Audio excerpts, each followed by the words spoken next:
Week 3 is upon us, and you are looking live at the FFPC Insider Access Show here on the Better Sports Network. Hi, hello, and welcome. My name is Eric Balkman. You can connect with me on the X at Eric Balkman. So glad to have you aboard tonight as we have a jam-packed show for you leading into tonight's Thursday night football with the Miami Dolphins visiting the Buffalo Bills. This guy is visiting this show. Again, I say visiting because he's been here before. He is the co-founder of OptimusFantasy.com at Optimus Fantasy on the X. You know him as Tank, maybe. You also know him as Nate Polvote. Nate, at Nate Polvote on the X as well. Nate, good evening and welcome. Thanks for hopping aboard tonight. Eric, thanks for having me, man. It's a blast to be here. I love doing these shows. I was wondering when you're going to reach back out and ask me to come on. It's nice to share the camera with someone with a bigger beard than mine because it doesn't happen very often. Yeah, last time you had the beard last time you were on, but it was a lot more muted or more reserved. Yes. Mine is just like all over the place, homeless and unkempt today. So it's terrible that people put up with it. But yeah, I get it. I get it, man. We moved and I gave up. It's like, I don't have time to do this anymore. It's just going to go crazy. It's fine. Where are you living now? We're still in Denver. We just moved. Okay. We bought a new house in January. We were in our old house for 14 years. So you can imagine the hell that was. But yeah, I keep telling myself it was worth it. It sounds like it was. And hopefully tonight on the show, it will be well worth watching for everybody out there tuning in. Coming up on the show this evening, we will go around the NFL, including some breaking news out of Green Bay that will lead things off with tonight. We'll also preview the Thursday night football game. We're going to talk about what Nate thinks about the Dolphins offense and the Dolphins team in general here. We'll talk about Jalen Waddle and Tyreek Hill as how strong of plays they are tonight against Buffalo. We're going to assess what happened to Josh Allen in week 2 and see what his prospects are against Miami in week 3. What could be a blowout, we'll see. And then we'll talk about the mystery of Dalton Kincaid in that segment as well, which is going to be fun. And then the final segment tonight, as we are the hopefully first, but maybe second screen in your 2-screen experience tonight as you take in the Dolphins and Bills. We'll do some other starter sits from around the NFL for non-Dolphins and non-Bills, and hopefully get those lineups set for dominance in week 3, whether you're playing in the FFPC or wherever else you're playing tonight. We're going to help you out to the best of our abilities. If you are looking for some action with the Fantasy Football Players Championship, go to myffpc.com because the week 3 weekly challenge is live there. There's no draft. There's no salary cap. You're just picking 10 players or 12 players if you want to play with kickers and defenses. You can win up to $2,500. You can play in 10, 30, or 100 team leagues, 1 player per NFL team. That means if you want Tua Tagovailoa, you can't have Tyreek Hill. If you want James Cook, you can't have Keon Coleman. Play now, myffpc.com, myffpc.com. We'll kick things off with the breaking news, Nate, that Tom Smith in the YouTube chat was already commenting on. Tucker Kraft apparently tweaked his knee in practice today for the Green Bay Packers.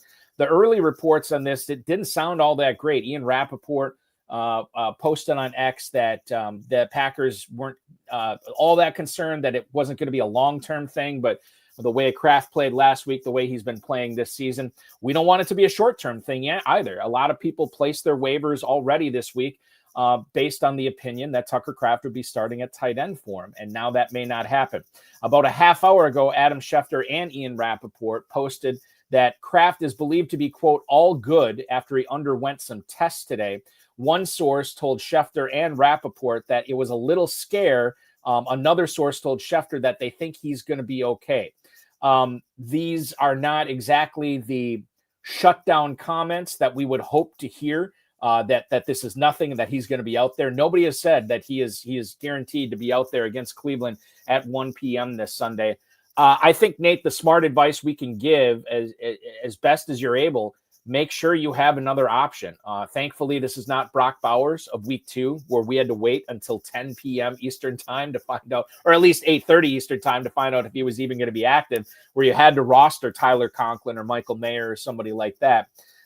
This is a 1:00 game on Sunday. So the easy thing to do, just make sure you have a backup here. Again, I'm not concerned long-term with Kraft. I still am concerned that he might not go against the Browns on Sunday, a game where the Packers are 8.5-point favorites.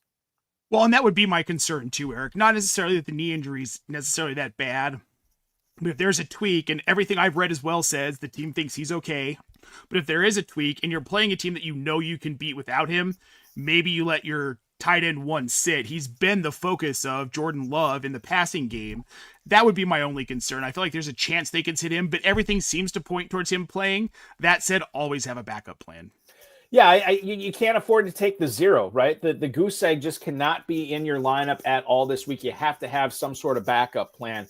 And, whether that's Brenton Strange, whether it's Juwan Johnson, quite frankly, whether it's Luke Musgrave, that'd be another option that you could do. You think about, and I'll just go back to this. Like I was wrong about Tucker Kraft.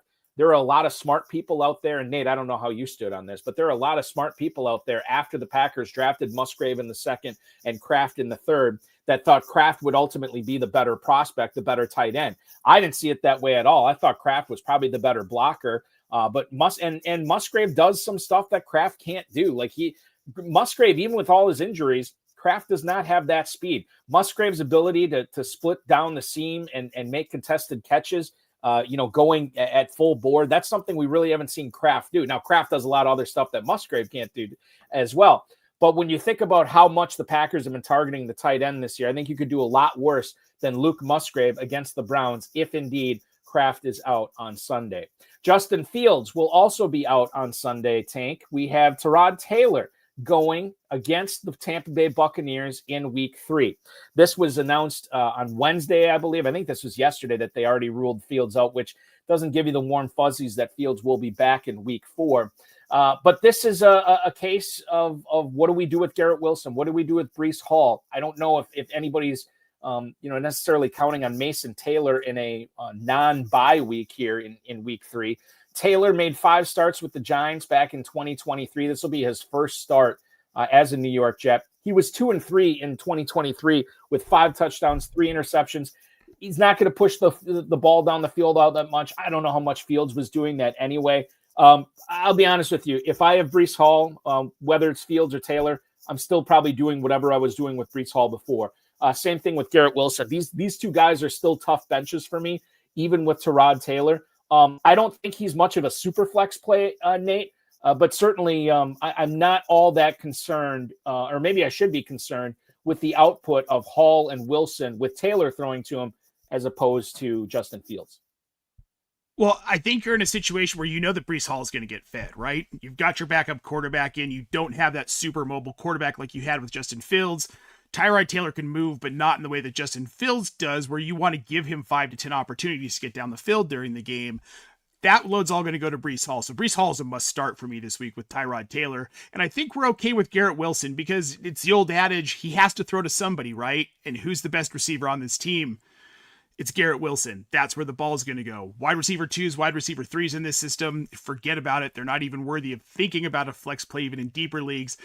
And I'm just going to say you threw out Mason Taylor. If you're starting Mason Taylor as your tight end 1, I have a lot of questions about your draft process. Yeah, I think the only way you are considering Mason Taylor starting this week, if maybe you're playing in an FFPC tight end premium league and he's a flex, I would hope, like Tank said, I hope you are not starting him as your top tight end, but certainly I think regardless of who the quarterback is, that Taylor needs to be on benches. Nate, do you think this is actually better, given that Taylor does not have the rushing ability that Fields has, especially for Breece Hall too? I mean, we could see some more check down stuff to Hall than maybe we wouldn't have seen with Justin Fields. I don't want to say the backup quarterback is better for anybody because he probably isn't. If he was, he'd be the starter. But I do think that there is that aspect of Breece Hall's game that could get a little bit of an uptick in week 3 with Taylor in there. Well, I think from a fantasy perspective, absolutely. From a real football perspective, obviously, Tyrod Taylor doesn't do the Jets any good. But from a fantasy perspective, I think he does in the realm of Breece Hall. And we're going to see Garrett Wilson get probably hyper-targeted. I wouldn't be surprised to see 12 to 15 targets for Garrett Wilson this week. And Breece Hall could be 10 targets. Again, you're saying with those checkdowns, it's not something we see as much with Justin Fields, but we're definitely going to see from Tyrod Taylor. Breece Hall could be RB1 this week. The situation is right for this Jets team where they're going to have to hyper use Breece Hall. He's going to just see a ton of touches and a ton of volume. He's a guy I'm not shy about firing up. And I feel the same about Garrett Wilson because, again, I think this could be a week where he's north of 10 up to 15 targets because of the situation for the Jets. What Tyrod Taylor does with those, I mean, that remains to be seen, but we also know Tyrod Taylor's a fairly accurate quarterback, right? And we're not asking him to throw deep downfield to get those targets to these players. We're asking for short to intermediate routes, which I think he can handle. One of the themes that we'll get into throughout the show tonight is all these backup quarterbacks that are forced to play this week because of all the injuries to the starters. And I think what we have seen over the course of the last 5, 10, 15 years is that the number one target on teams, not necessarily all that adversely affected by the backup quarterback. It's the 2s, it's the 3s, it's the 4s. And thankfully, the Jets simply don't have a whole lot of other targets on this team besides Wilson and Hall. Taylor to a certain extent, but I think that's kind of early. So these guys, will they be hurt or not? We don't know because they weren't doing much with Justin Fields anyway. Let's go to Kansas City here, Nate. Hollywood Brown is practicing in full for the Week 3 game against the Giants.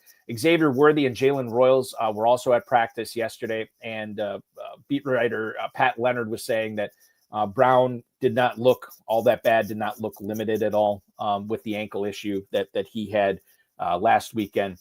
He got 16 targets week 1, 5 targets in week 2, but I think the story here is what happens to Xavier Worthy.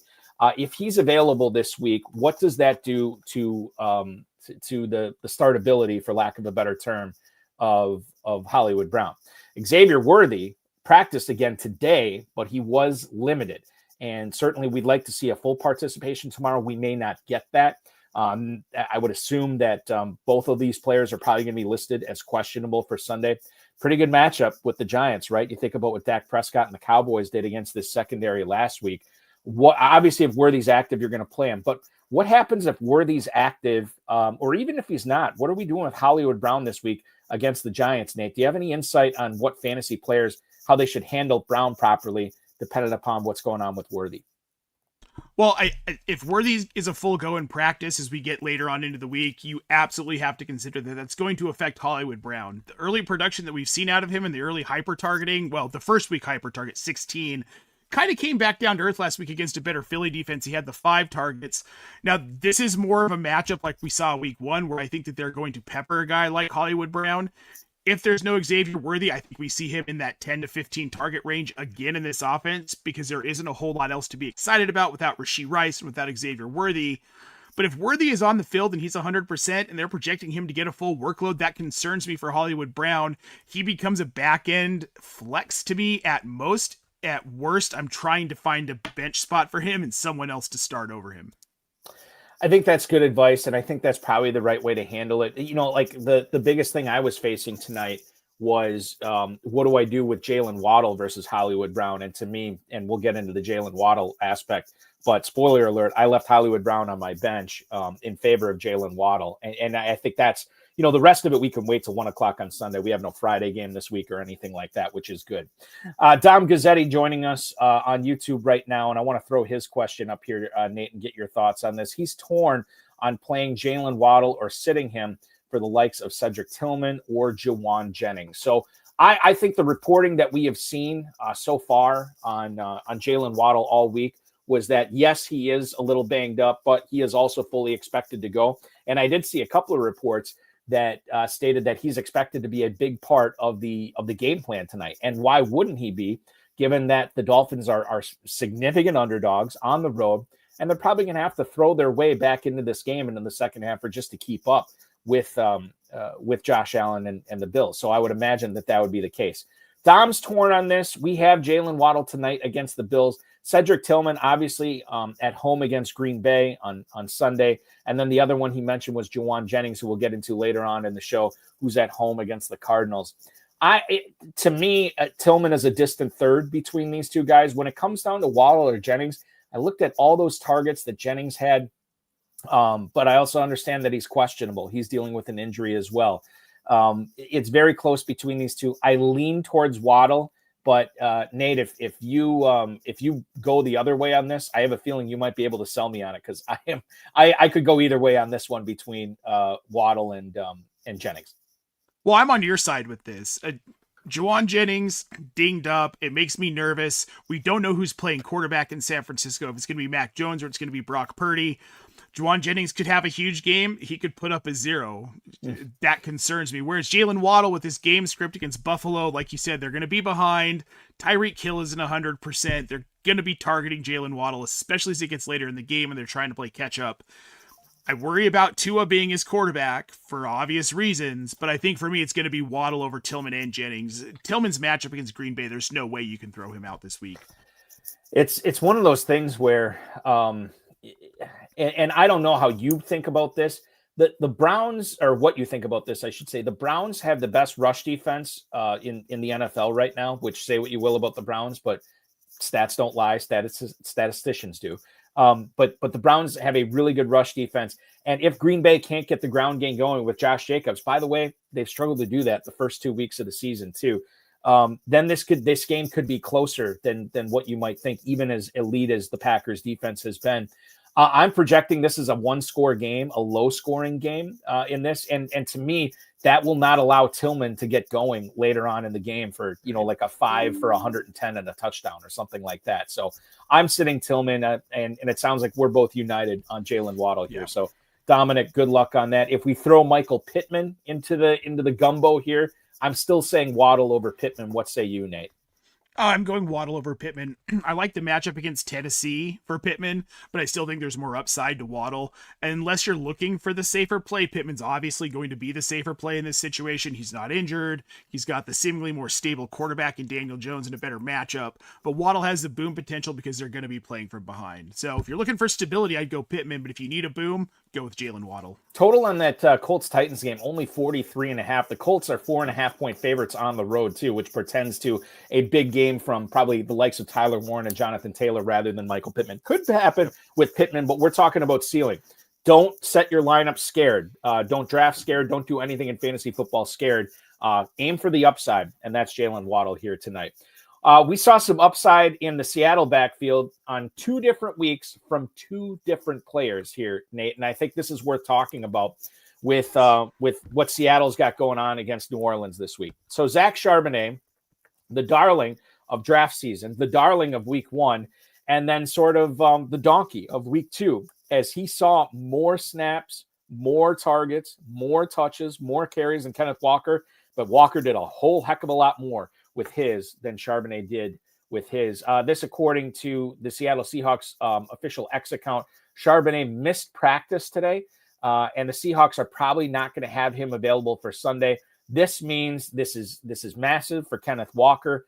You're going to be starting him everywhere. From a season-long perspective, 2-part question here, Nate. From a season-long perspective, are you Team Walker or Team Charbonnet? And then the other point here, too, with Charbonnet's foot injury, would you be looking, if you have the roster spot, given that we don't have any bye weeks that we need to worry about until week 5, would you be making a pickup on George Holani, who is now the new backup, if indeed Charbonnet misses this Sunday against the Saints?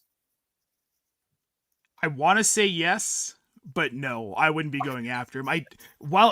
Here's the thing. While it's been a committee kind of between Charbonnet and Ken Walker, we're not sure who's going to go off. If Zach Charbonnet's out of the picture, this is Ken Walker's backfield. I don't care who else it is. So I'm just all in on Kenneth Walker. And I had Kenneth Walker ahead of Zach Charbonnet in my draft rankings. I've had him ahead of him in my weekly rankings. Obviously, week 1 to my detriment, but week 2 to my benefit. Ken Walker's the better running back. It took him a little bit to get going last season, but when he got going, he got going. And a friend of the show, Mr. C.H. Herms, has convinced me on Ken Walker. We've had a lot of deep conversations about this man, and he is the RB1 in this system. We're seeing a lot of Charbonnet early, fine. If he's hurt and he misses time, this is all Ken Walker. It's a 20-carry, 10-target game for Kenneth Walker without Charbonnet. That that Saints-Seahawks game is scheduled for a 4:05 start. The Seahawks, 7.5-point favorites. This could be a big-time Walker game, so I'm with you on that. That news, by the way, about Charbonnet just coming out about 5 minutes ago. So we don't often get a chance to, I say this all the time, we don't often get a chance to break news on this show. Maybe we do often get a chance, because I feel like I've been saying that a lot, and we get some more Charbonnet news here coming out of Seattle. Let's go back to the YouTube chat. Ray C, getting back to the Tucker Kraft discussion. with Kraft questionable, is Romeo Dobbs a good flex versus Xavier Worthy if Xavier Worthy plays? He said he's scared to play Worthy his first game back, which I totally get, Ray. The Dobbs thing, even before the Kraft injury, like I think he was in the conversation with no Jaden Reed, right? You have Christian Watson obviously out, you have Jaden Reed out, and now you may or may not have Tucker Kraft out. Yeah, it makes perfect sense that to want to play Dobbs. You have Xavier Worthy this week. Who does Kansas City play again? Is it the Giants? Sorry. So they are at the Giants. I think Dobbs versus Worthy is a tough conversation to have. If you are scared about playing Worthy the first game back, I don't think there's anything wrong with playing Dobbs. I think he's a fine play. In fact, if you ask me tomorrow, I might change my mind on this. Right now, I say Dobbs, but I think Worthy's good too.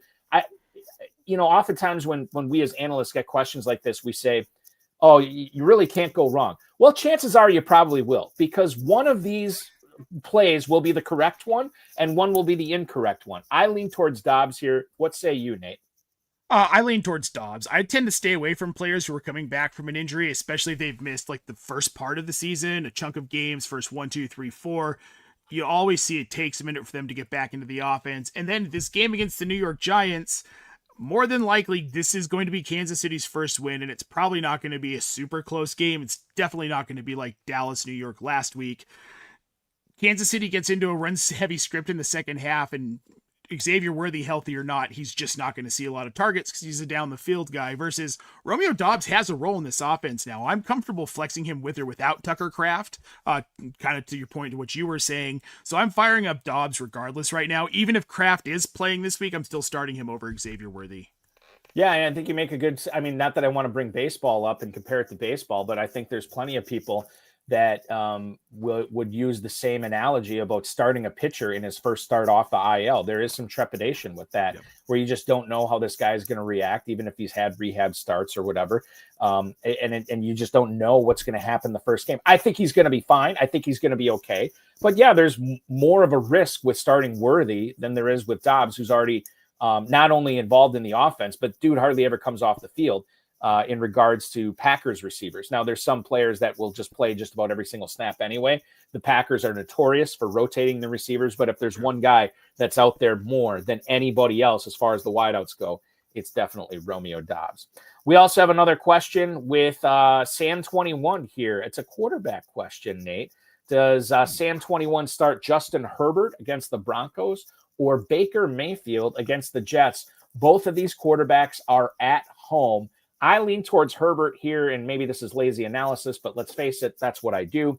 Justin Herbert, a 2.5-point favorite for his Chargers with a total of 45.5. The Buccaneers and Baker Mayfield, 7-point favorites, 43.5 is the total on that. We saw what Daniel Jones did against the Broncos last week.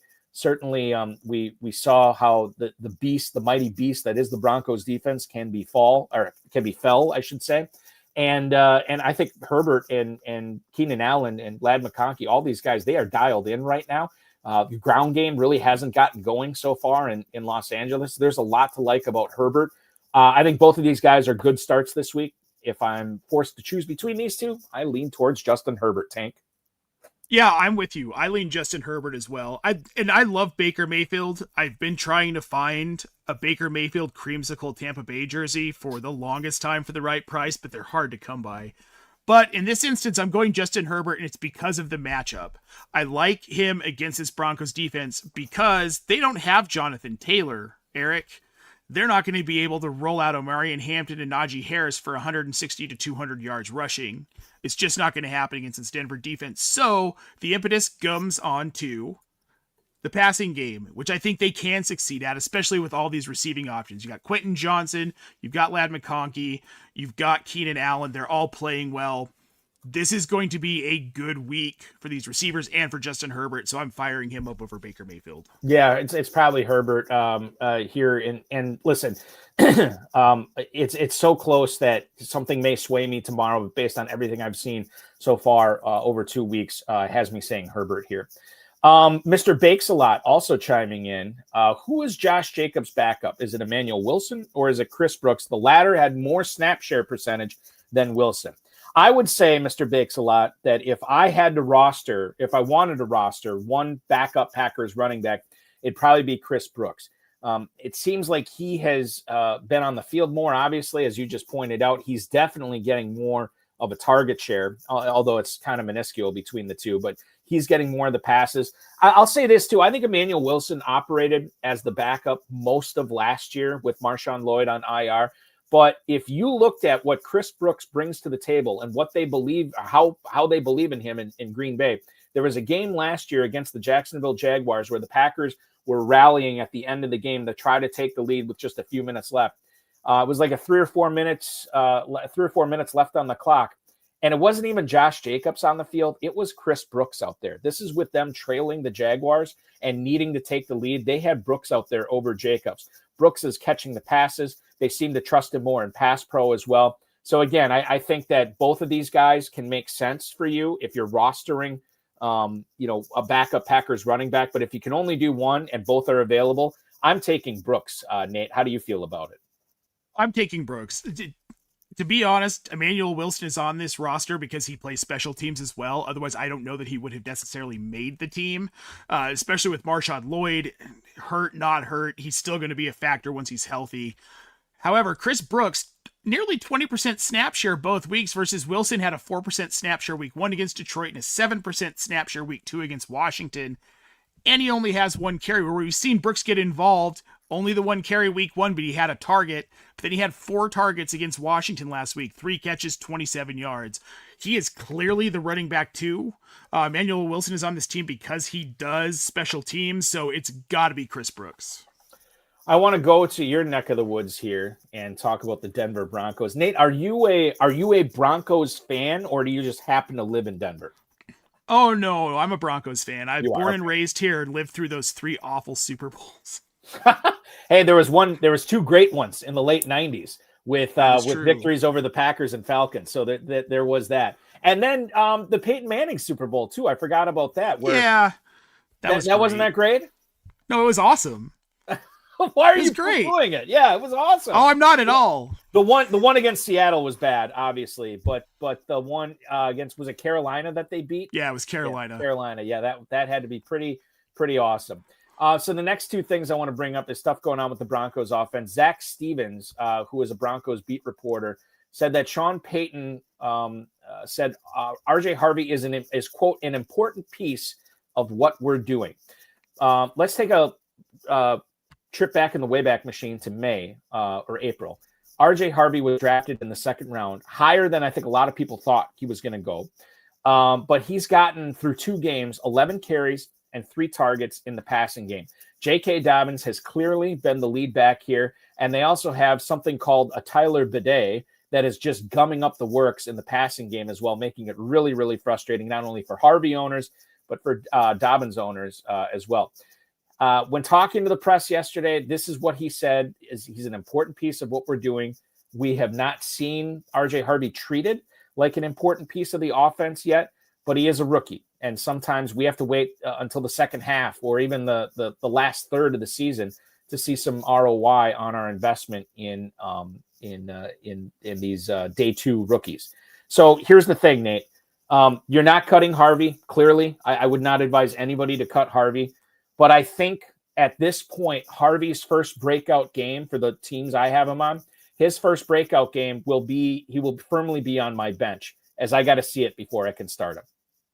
Oh, same with me. I know Sean Payton says a lot of things. We have a saying around Optimist Fantasy.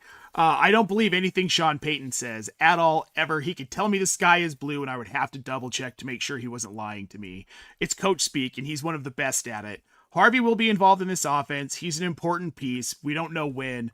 My gut feeling is telling me we're not going to see a lot of Harvey until we get into week 6, 7, and 8, where we've got the Jets, the Giants, and Dallas back to back to back. That's when I think we see him. But I called this at the beginning of the season, and I said, yes, roster him, definitely roster him, but have tempered expectations early in the season. It takes these guys a minute to get into these offenses, and this Denver offense, this Sean Payton offense, is a complicated offense. It's not one of the more complicated offenses to run in the NFL. It's going to take the kid a minute. He wasn't supposed to be a 2nd-round pick. This was a guy who was supposed to be a 3rd or 4th rounder. Denver moving up to get him. Obviously, Payton believed in him. something told him that he needed to move up to get him if they wanted him. He will get used, but just be mindful of the fact it's going to be a few weeks, but hold him for sure.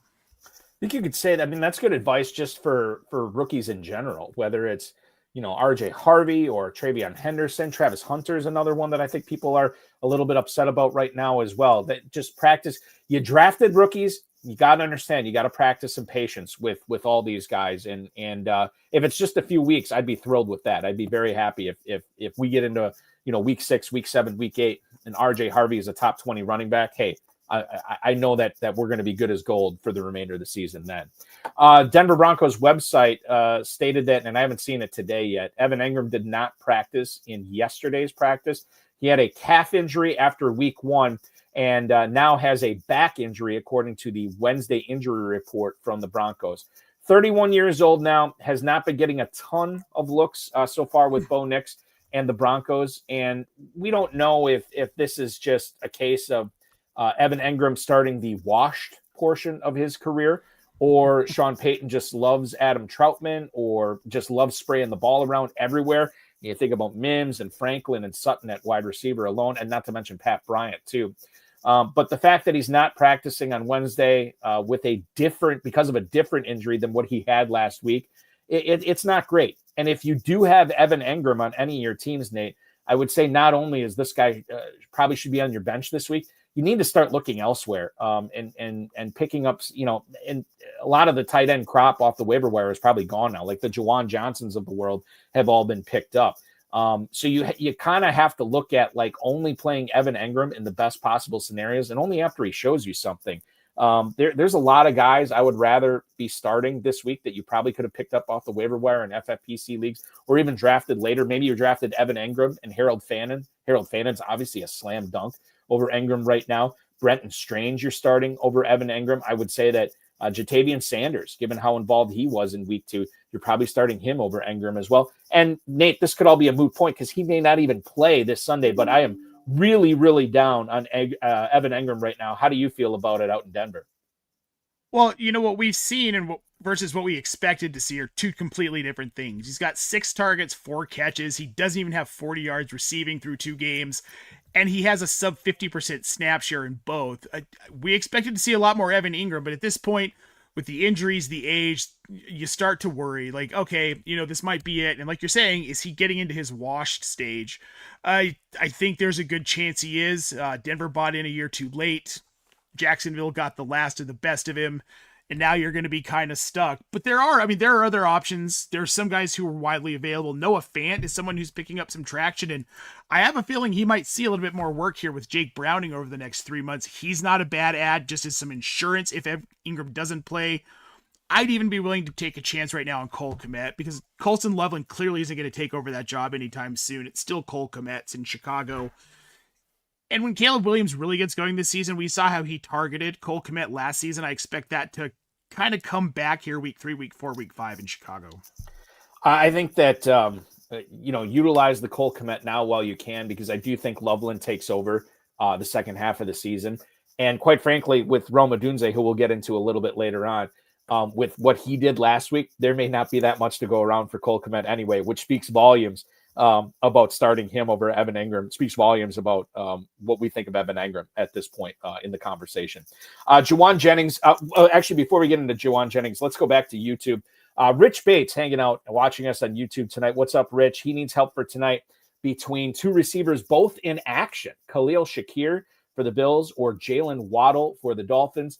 I go back to how I think this game is going to go. I think the Bills and James Cook and Josh Allen are going to be putting up mondo points, as the kids say. And as a result, Waddle is going to have a much bigger game than Shakir. You think about the passing tree that's available in Buffalo versus Miami.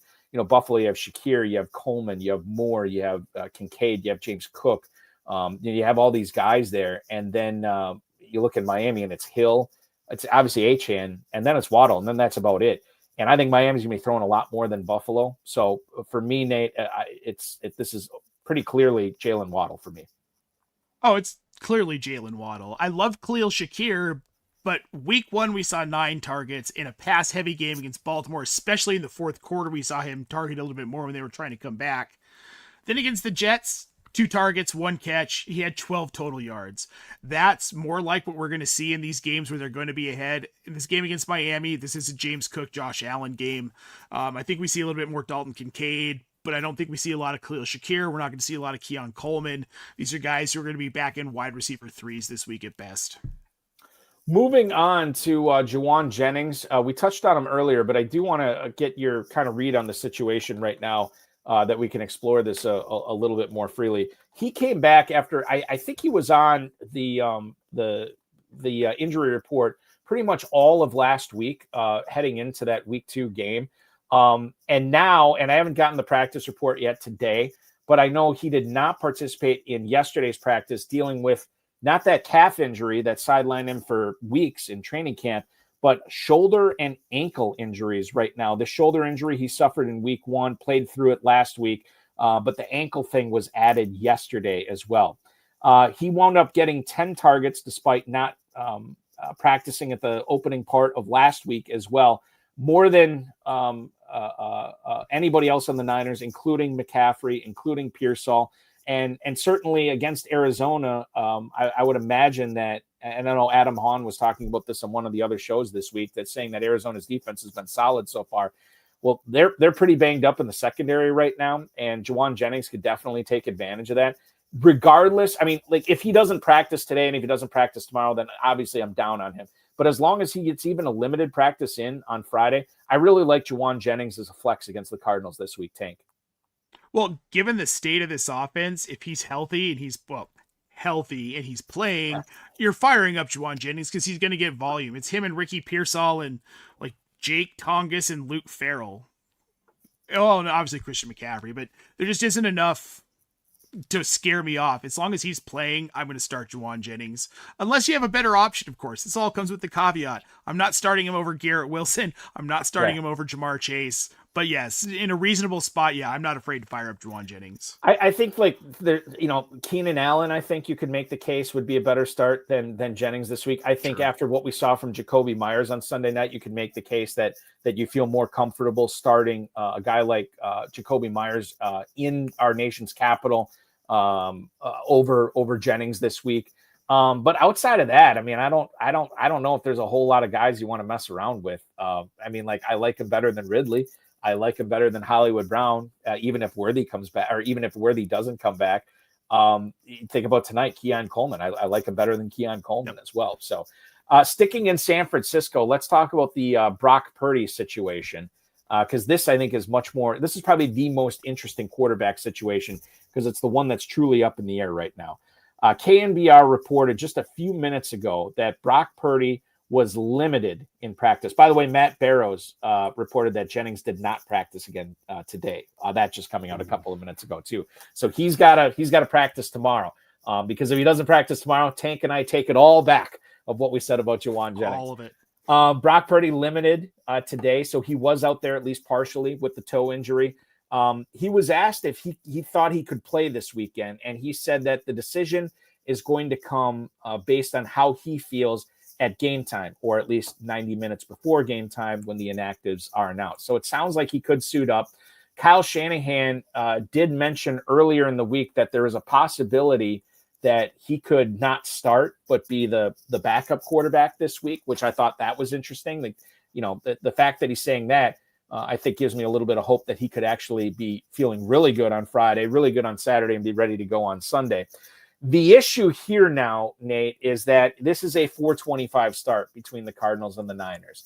And it's going to be very difficult to say, oh, I'm going to wait on Purdy if your other option is, say, I don't know, CJ Stroud or Trevor Lawrence or Aaron Rodgers, even, Drake May, Matthew Stafford, players like that, Carson Wentz even, or Jake Browning is another good one too. So I don't know if I want to be in the business of waiting on Purdy unless I have and pick up Mac Jones. And then I think I'd be willing to wait. Now, you may not have the roster spot to do that, in which case I saw Brock Purdy dropped in one of my leagues. I'm not dropping Purdy. I still want to keep him on my team. I still believe in him long-term. But as far as this week goes, if you don't have the roster spot to pick up Mac Jones and you don't have anybody else that you can slide in the late games or Sunday or Monday night, I think you have to sit Purdy this week. And if he plays, so be it. He's going to play on your bench. I don't think he's going to play. What you hear the word toe, and we just saw what happened with Joe Burrow. So we know that this is a turf toe adjacent injury. I've been saying all week we need to pay attention to what happens with this because this could turn into something more long term, which is why I don't think San Francisco is going to play him this week. Mac Jones was perfectly fine. They can win this weekend with Mac Jones at quarterback. They don't need to roll out Brock Purdy. Kyle Shanahan's smart enough not to risk it. That's why they're saying, okay, well, he'll be our RB2, or our QB2. If we absolutely have to put him out there, we'll do it. But right now, we believe Mac Jones is good enough. That's what I'm hearing coming out of San Francisco. So I think you're safe to bench Brock Purdy. I wouldn't even think about it this week. There are other options. The Kyle Shanahan aspect of this, I think, can't be underrated because if this would have been another coach or another offensive coordinator, I'd be nervous about Mac Jones. Say what you will about Shanahan's offense, but it does seem, and maybe he's just a really good quarterback coach, but it does seem there's a lot of quarterbacks that can just come into this offense and churn out stats, move the football, get yardage, get points, throw touchdowns.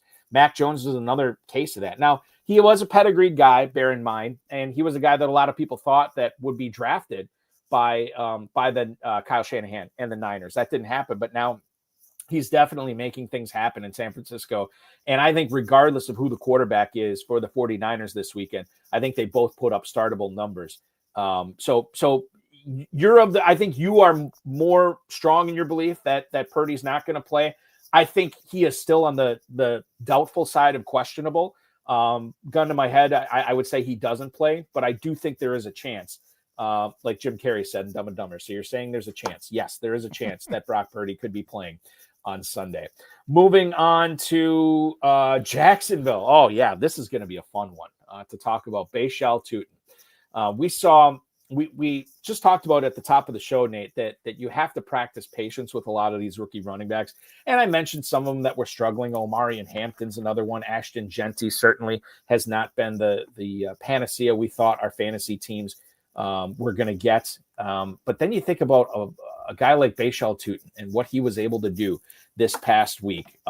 It just it warms the cockles of my heart for all the teams that I took Tutin on as a running back 3 or a running back 4. Ryan O'Halloran said that Tutin was wearing a non-contact jersey at practice this afternoon. He was officially listed as limited on the injury report. He's dealing with a shoulder injury right now. The fact that he was out there, I think he's going to play against Houston, but certainly you don't like to see a running back wearing a non-contact jersey on Thursday. What do you make of Tutin this week, assuming he's active, assuming he's playing? Is this a guy that you'd feel comfortable starting, or is he still closer to the, man, if I don't have any other better options, I guess I'll put Tutin in as my flex? How do you view that Jacksonville running back situation right now, Nate? Well, I want to preface this with saying I have been in on Bashal Tutin since I saw him in Mobile back in February. There's a level of explosiveness and footwork that he has that a lot of other backs who were in Mobile at the Senior Bowl just didn't have. I really do believe it helped his draft stock. It's how he landed in Jacksonville, and when it was the 4th round, I think he was projected more of like a 6th round prospect. However, this is not the time to start him. I do have him rostered, but I have him rostered in some deeper leagues where I know I can sit him on the bench until we get into week 6, 7, 8, 9, because right now just isn't the time. It was really cool to see that he got a touchdown last week, but without that touchdown, what did he really do? 8 carries for 42 yards, 2 catches for 32. So we're, in the neighborhood of 6 to 8 fantasy points without that touchdown. Not great. He is touchdown dependent right now. There's no guarantee he's going to get one. I don't really love this Jacksonville offense, but Travis Etienne is a guy that I'm looking at starting. Tutin, I just can't get on board with it right now. Even without Tank Bigsby around now, I still think the majority of this volume goes to Travis Hunter until we get a little bit later in the season. They trust Bashal Tutin a little bit more. Don't forget he had the muff week 1. So there's still some work to be done with Tutin. He'll get there this season. Phenomenal dynasty asset, but he'll get there this season, and there'll be a point to start him. It's just not this week unless you're desperate. I think he's in the Trevion Henderson category for me right now, where like if I don't have anybody better, then yeah, I guess I'll play him. But I think Judkins and Scadaboo, speaking of rookie running backs, I like both of those guys better than Tutin this week. Obviously, Genty, Hampton, Ja'Cory Krosky, Merritt. I'm just listing off the rookies that I like better this week than Tootin. He's close, but he's not there yet. I want to talk about Chris Godwin with you here because we have seen a lot of great stuff so far from Emeka Egbuka, who, by the way, I think we should bring up the fact that, and I'll have to bring up the practice report right now, and we'll just make this a conversation about the Buccaneers in general. But Emeka Egbuka missed practice yesterday. Brian Kaz reporting that he did not practice on Thursday, today either. So this is 2 consecutive missed practices for Egbuka, who is dealing not only with a hip injury, but a groin injury as well. Now, this could just be Tampa being really, really careful with him to make sure that he's healthy enough to go on Sunday. It could be something where, he's dealing with something significant and he may not be available tomorrow. And beg your pardon, on Sunday. And if that's the case, like we know Chris Godwin, the report here that we got from, I think it was Jeremy Fowler. Yeah. Said that there's a real possibility that Godwin's back in week 4, but not in week 3. So we might see the Cade Otton, Mike Evans show. Obviously, Mike Evans, you're starting anyway, but this is a serious situation because Sauce Gardner is on the Jets. You wonder if Baker Mayfield's going to be able to move the ball successfully if Evans is locked up by Gardner and if Egbuka can't go and Chris Godwin's not going to be out there.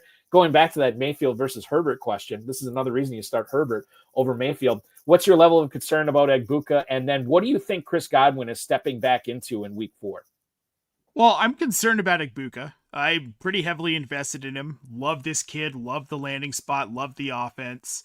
But I'm worried. 2 days without practice for a rookie. They're not rest days, right? We know they're not just resting him. So I think there's some level of concern here that he might not play on Sunday. If he doesn't play on Sunday, I think we're looking at Jalen McMillan might be rosterable and startable this week. We saw what he did last season when Chris Godwin was hurt, and he just in general got involved in that offense. And with Chris Godwin coming back in week 4, Eric, I have tempered expectations for this because we've seen this man come back from injuries and he gets started very slowly. And this was a pretty serious knee injury last season. This isn't just some sort of knee tweak or a hamstring injury. His knee was pretty messed up. I'm not super excited to start Chris Godwin probably till week 8, week 9, and I'm just praying that Emeka Egbuka gets back healthy and plays this weekend, or at least is back by week 4. And then Cade Otton, you mentioned him. I love him. I'm going to talk about him on our DFS show tomorrow for this very reason, because Egbuka is so questionable. I think he's a great start this week if Egbuka doesn't go. Fire him up. We know Baker Mayfield loves him and trusts him, and we've seen Baker Mayfield hyper-target him when the situation calls for it. This could be that situation this weekend. When is that DFS show and where could people watch it, Nate? You can find us tomorrow. It is not live. We'll be posting it right around noon Eastern Standard Time. It's myself and Mike Reedy on the Optimus Fantasy YouTube channel. Okay, perfect. So you're looking at noon Eastern Time, and you can check that out and see not only what you have to say about Cade Otton, but a boatload of other players as well. One of the other players we want to talk about right now is Christian Kirk. Tom Pelissero reporting that Kirk was limited in yesterday's practice. D'Amico Ryan saying earlier this week that he does expect Christian Kirk to be in the lineup and not necessarily start, but play in week 3. Christian Kirk, that means his debut in the NFL for his first team other than the team that, I beg your pardon, because he played for the Cardinals. I forgot about that. But his first game as a Texan could be against the team that he was just playing for in the Jacksonville Jaguars. You think about Christian Kirk entering this lineup that has Nico Collins obviously as the alpha, Dalton Schultz who's just sort of there, and then just this weird rotation of Jaden Higgins and Xavier Hutchinson. It seems like the volume is there if Kirk can snare it. Similar to what we were saying about Worthy, I do have some reservations about playing Christian Kirk this week, his first game back, his first game in real life as a Houston Texan. And you think about his upside is nowhere near what Xavier Worthy's is. So I think Kirk, even if he's active in this game, as excited as I was to draft him as my wide receiver 4, my wide receiver 5, I think I'm just going to have him sit on my bench this week and see, what he does first before I start tossing him in as a flex. Well, yeah, I'm not starting him this week, and I'm not starting him until I see him actually get used in this offense. The Houston offense now, after the 2 weeks of struggle with CJ Stroud, feels like maybe DeMeco Ryans going to start to condense it a little bit. We're going to see a lot more Dalton Schultz, a lot more Nico Collins, a lot more Nick Chubb. We're not going to get a whole lot outside of that.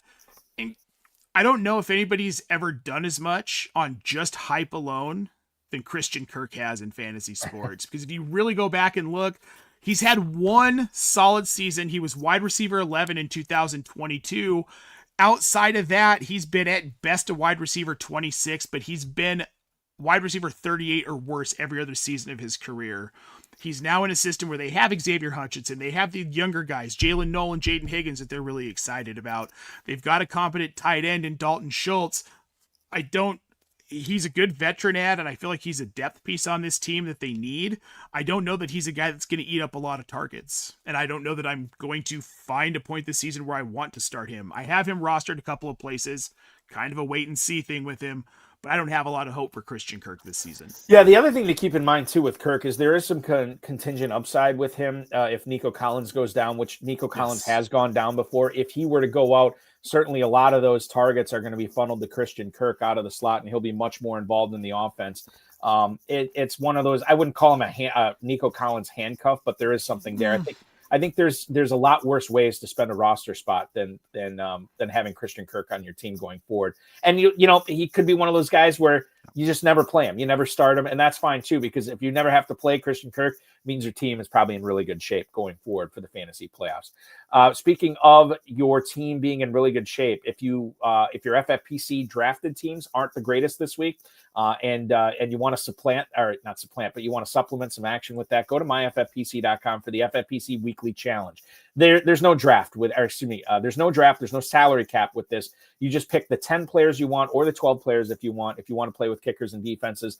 10, 30, and 100 team contests. You can win up to $2,500. The entry fees start at $35. Only one player per team. If you want Christian Kirk, you can't have Nick Chubb. If you want Patrick Mahomes, you can't have Xavier Worthy. myffpc.com is where to go, myffpc.com. When we come back, let's talk about the Thursday night football game, the Dolphins and Bills squaring off. How does this affect your fantasy rosters? We've answered a lot of Jalen Waddle questions so far. I want to talk about sort of like the future of Devon Achane, at least from a season-long perspective, and what you need to be doing if you can move off him right now. Should you or should you not? We'll talk about Tua Tagovailoa's startability tonight in Superflex leagues, and we'll also talk about James Cook and Ray Davis being good starts tonight. That and more. You're watching FFPC Insider Access on the Better Sports Network. He's Nate Polvelt from Optimus Fantasy. I'm Eric Balkman. Stick around. We roll on right after this. Folks, let me talk to you about my favorite weekly platform to play on. You know, we all play Dynasty and we all play Redraft, but we got to find some place to play weekly. And the FFPC Weekly Challenge is my favorite. If you're like me and you're tired of the constraints of salary caps or having to do a draft to make a team, or even having to play against these people that are stacking up the same team, stacking up certain games, and you feel like you have to put in a million entries or have to have those certain stacks to win, then come play over at FFPC. Really, the only main rule that you have to deal with is that you cannot select multiple players from the same team. I'm going out and I'm trying to find the best of the best of the best players and put them into a lineup. And that's what you can do over at myffpc. You can go out and you can take the number one running back in Bijan Robinson, and you can also have Saquon Barkley. As long as they're not in the same team, you can put them all into a lineup, right? And there's 4 flexes for this, so there's a lot of flexibility. There's 2 different contests, one that has kickers and defenses, one that's just position players. Then you also have a bunch of different price points you can play at: $35, $100, or $200 buy-in. And you're going out and you're just picking the absolute chalk plays, maybe sneaking in a little bit of a sleeper there, somebody that you think can really blow up that week. And that's how it works. It's one of the best contests out there for the sharpest gamers. And when you win on the FFPC, people take notice. That is where the best high stakes games are. That's where the best experts play. And that's where I play, because I want to be an FFPC champion and put that title on me, put the money in my pocket, and put that in my bio. FFPC champion. And the FFPC weekly contest is the best place to play during the season. Welcome back to FFPC Insider Access here live on the Better Sports Network. We are coming up on 5 minutes until the top of the hour. Joined tonight by Nate Poldo from Optimus Fantasy. Good guy, great fantasy analysis. And Nate, I should have given you the opportunity to talk about this at the top of the show. But Optimus Fantasy, relatively new, but you guys have been around for a while. OptimusFantasy.com. What can you tell the viewers about this, about your website? Well, we've got a lot of awesome written content coming out pretty much every day throughout the season. Waiver wire, start, sit, just some vibes articles to help you kind of make some decisions on those lineups. Maybe aren't specific start, sit questions. Plus, we are launching our tools.optimusfantasy.com. You can head over and check those out right now. Check them out with the trial code 3. Get $10 off your first 3 months. That's what we've got going on.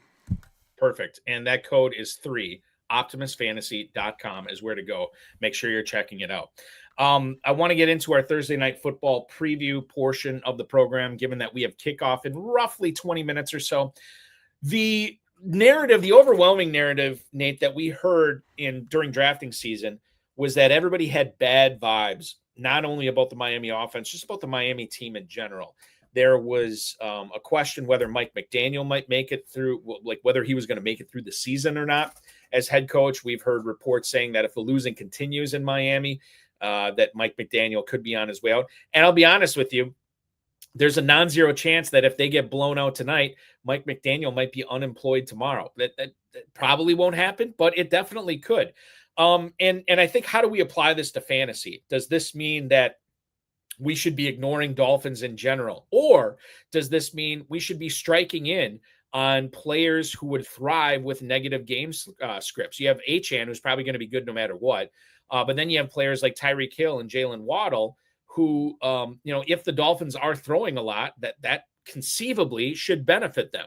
But then you throw in the whole conversation about, well, they threw a lot last year, but they wanted to get the ball out of Tagovailoa's hands so early. He couldn't hit Hill deep. He couldn't hit Waddle deep. And through 2 games, we're seeing a lot of that again. Waddle did get into the end zone tonight. You and I will talk about Waddle here shortly. We've been talking about him a lot tonight as far as why we like him so much. But the bad vibes certainly exist in Miami right now. What's the best way for FFPC and fantasy football players to be attacking this to make sure that they can use this situation to their benefit for their fantasy teams? Well, you definitely got to cut bait on Tua, right? I mean, I think we're at a point now where unless you're in a 3-quarterback league, which that would be insanity. I've done a couple of those. I don't recommend it. Get rid of Tua. Achane, completely startable. He's the RB1. He's going to see the volume. There really isn't anybody else to suck up volume from him in this offense right now. I like Jalen Waddle. I am worried about Tyreek Hill, though. I mean, we saw week 1. He only had 8 fantasy points. He only had the 6 targets. He got 7 last week. Turned that into, 15.57 yards per target, which was much better than week 1. But I'm still concerned about his volume and his attitude. We've heard some weird things coming out of that locker room. And at this point, I feel like Achane and Jalen Waddle are the only guys you can trust on this team. They're going to see volume, especially in these negative game scripts where they have to throw the ball. We're going to see a lot of targets towards Achane as well as Jalen Waddle, but these are the only 2 I want in this offense. I want to pitch something to you in Superflex leagues, or you mentioned QB3 leagues, to start 3 quarterback leagues. It makes sense for Tagovailoa. Even with all of the quarterback injuries, Joe Burrow, J.J. McCarthy, Justin Fields, who went down as well, Jaden Daniels, who, quite frankly, is probably not going to play this week. Even with all those guys going down in Superflex leagues, are you still benching Tagovailoa in a game tonight? And I'm going to look this up right now just so I have this right. That has a total of 50.5 with the Dolphins as 12.5 point underdogs. And I'm not saying I wouldn't do the same thing. Are you still benching Tagovailoa tonight, even in Superflex leagues, Nate? Yeah, I'd rather start Jake Browning. I mean, the guy averaged 20 fantasy points per game when he filled in for Burrow in 2023. I feel like that's more than you can hope for out of Tua tonight. If this offense succeeds at a fantasy level at all, Tua will not be a part of it. It will be in spite of what Tua is. He just isn't good. He looks scattered, and I can't trust him even in 2 quarterback leagues. If I lost Joe Burrow and Brock Purdy, I'm looking elsewhere on the waiver wire. I'm starting Mac Jones. I'm going after Jake Browning. I probably already picked up Daniel Jones at some point in that situation. So yeah, Tua's on the bench if he's even on my roster. The other aspect of trying to take advantage of this, seemingly sinking ship that's in Miami right now, Devon Achane is a player who, through it all last year, came through for fantasy owners, and quite frankly, for the most part, this year is coming through for fantasy owners. It could have even had a bigger week last week without a seemingly a touchdown that was not called a touchdown. Is he going to be able to keep it up for a second straight year on what should be a bad team, what should be a team that is going to threaten to have the worst record in the NFL? And at the same time, if he's not, would you be looking to sell on Achane right now? Not necessarily in dynasty leagues, because I think that's a different animal. But if you are playing in a redraft league that allows trading, how worried are you about Achane still keeping up this level of production on a team in December that's probably going to be playing for 2026? I'm not worried because I don't know what else they're going to do on offense. They're just going to have to funnel a ton of volume towards Achane. That's all they really have. And at that point in December, this team is in sell mode, fire sale mode, rebuilding mode, whatever you want to call it. They're just going to hand the ball to Devon Achane. And that's how I'm looking at it. There are probably going to be some down weeks. They have some tougher matchups. They'll probably have a hard time running the ball against Cleveland in week 7. I would think they'll probably have a hard time against Washington in week 11, but outside of that, maybe Pittsburgh week 15. But most of these should be positive game scripts for Devon Achane, where he's getting a lot of volume. So I'm not worried about him at all, regardless of what this team is doing. They could be winless, and I still think he's going to see enough volume to be a high-end running back. Well, Tyreek Hill was a player that a lot of people were down on, but he came through for the most part for fantasy owners last week with a good week 2. Tonight, again, the game script sets up for him to have a big night. What is he back to you, or like you're just starting him and you're not thinking about it? And then what do you think is going to happen to him the remainder of the season? How do you play it if you have Hill? Obviously, for me, if he strings together another couple of good games, I'm probably going to be trading him in dynasty leagues just to see what I can get for him, because I think his best football is probably inarguably behind him at this point. How much more does he have left in the tank? I don't know. But this is an enigma wrapped in a riddle, smothered in secret sauce when it comes to Tyreek Hill and what you do with him for the remainder of 2025, especially after that big week 2, Nate. Yeah, it's tough because I don't see a lot of those big week 2 type games down the slate for him. I see more of what we saw in week 1 against Indy, where it was 6 targets, 4 catches, 40 yards. Really wasn't anything astounding, just because this is an offense I think can't move the ball. They had a better matchup last week. New England's defense isn't phenomenal. Talk to someone who's a New England Patriots fan and they'll tell you exactly how bad this defense is. And I think that they were able to get some things done against this defense. Tyreek Hill concerns me. I don't know the best way to say this, but there's some crazy in that man. And if this team is really bad, I'm not convinced that he stays with the team rest of season. I want to do, because as we're talking about Jalen Waddle so much tonight, let's play a Would You Rather as far as who you're starting with him. And Dom, I'm going to get to your Achane, Ollie Gordon point in just a second. But I want to bring this up because it seems like you and I are both pretty bullish on Waddle tonight. Let's play a Would You Rather. Would you rather start Jalen Waddle tonight against Buffalo, or would you rather play Chris Olave at the Seahawks? Waddle, no question. Waddle or Jamison Williams at Baltimore? Waddle. Waddle or Devonta Smith at home against the Rams? Devonta Smith. Waddle or DJ Moore against the Cowboys? Boy, Waddle now. And then Waddle or Keenan Allen at home against the Broncos? Keenan Allen. Let me just throw one more in for fun. We'll get to him later on in the show. Are you still playing T. Higgins over Jalen Waddle? T. Higgins at Minnesota? T. Higgins saw a bump in production with Browning in 2023. Okay. So yes. Okay, perfect. Yes.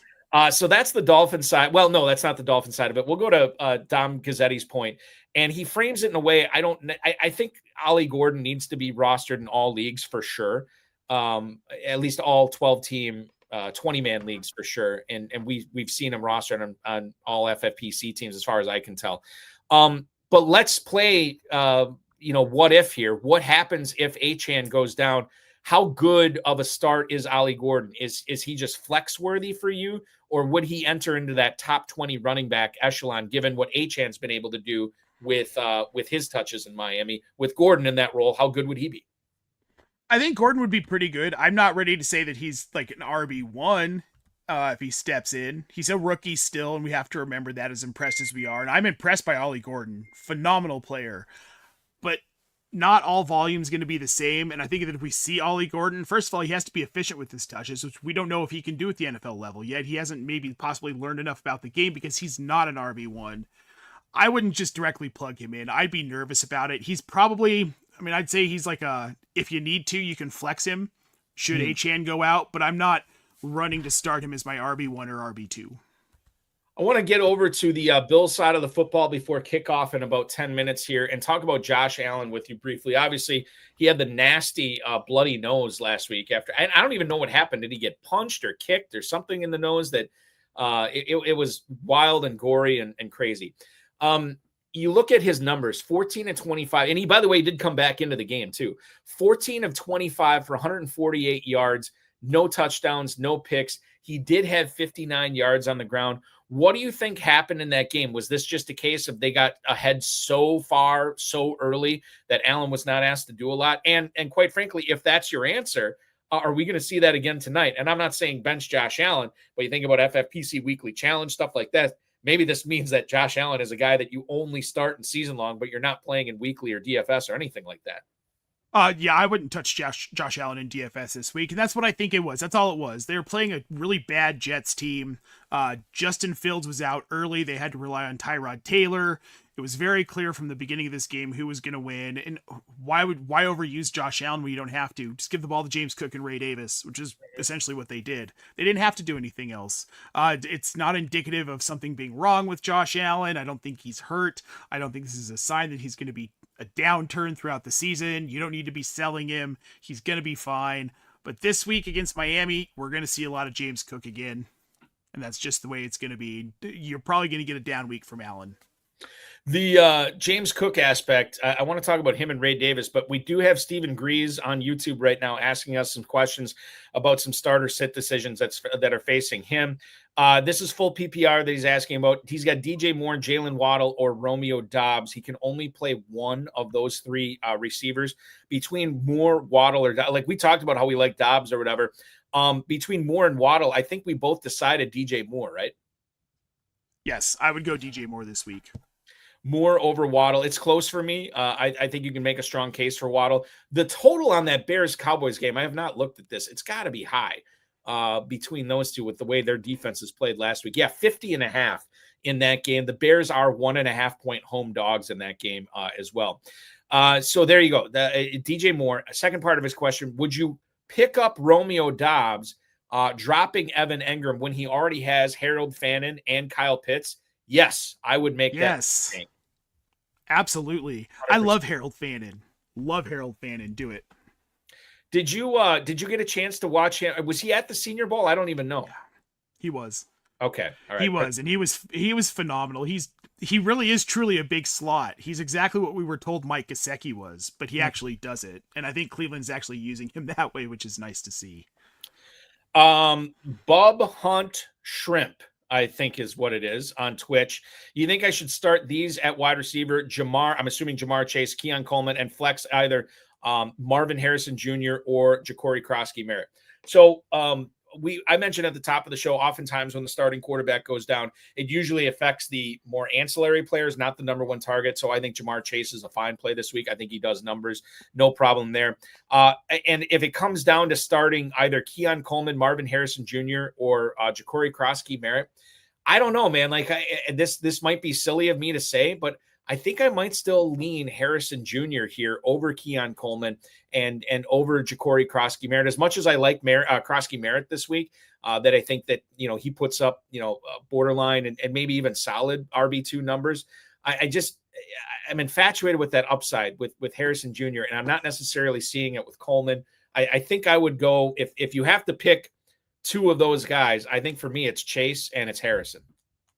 It's going to be Chase and Harrison for me as well. And I have my concerns about Marvin Harrison because he's not the number one target in his own offense. But this week, this is a matchup where I feel like he can probably sneak into being wide receiver 10 to 15, and I would fire him up. Next question comes from William Brown. This is a good one about Ashton Genty, our level of concern on him.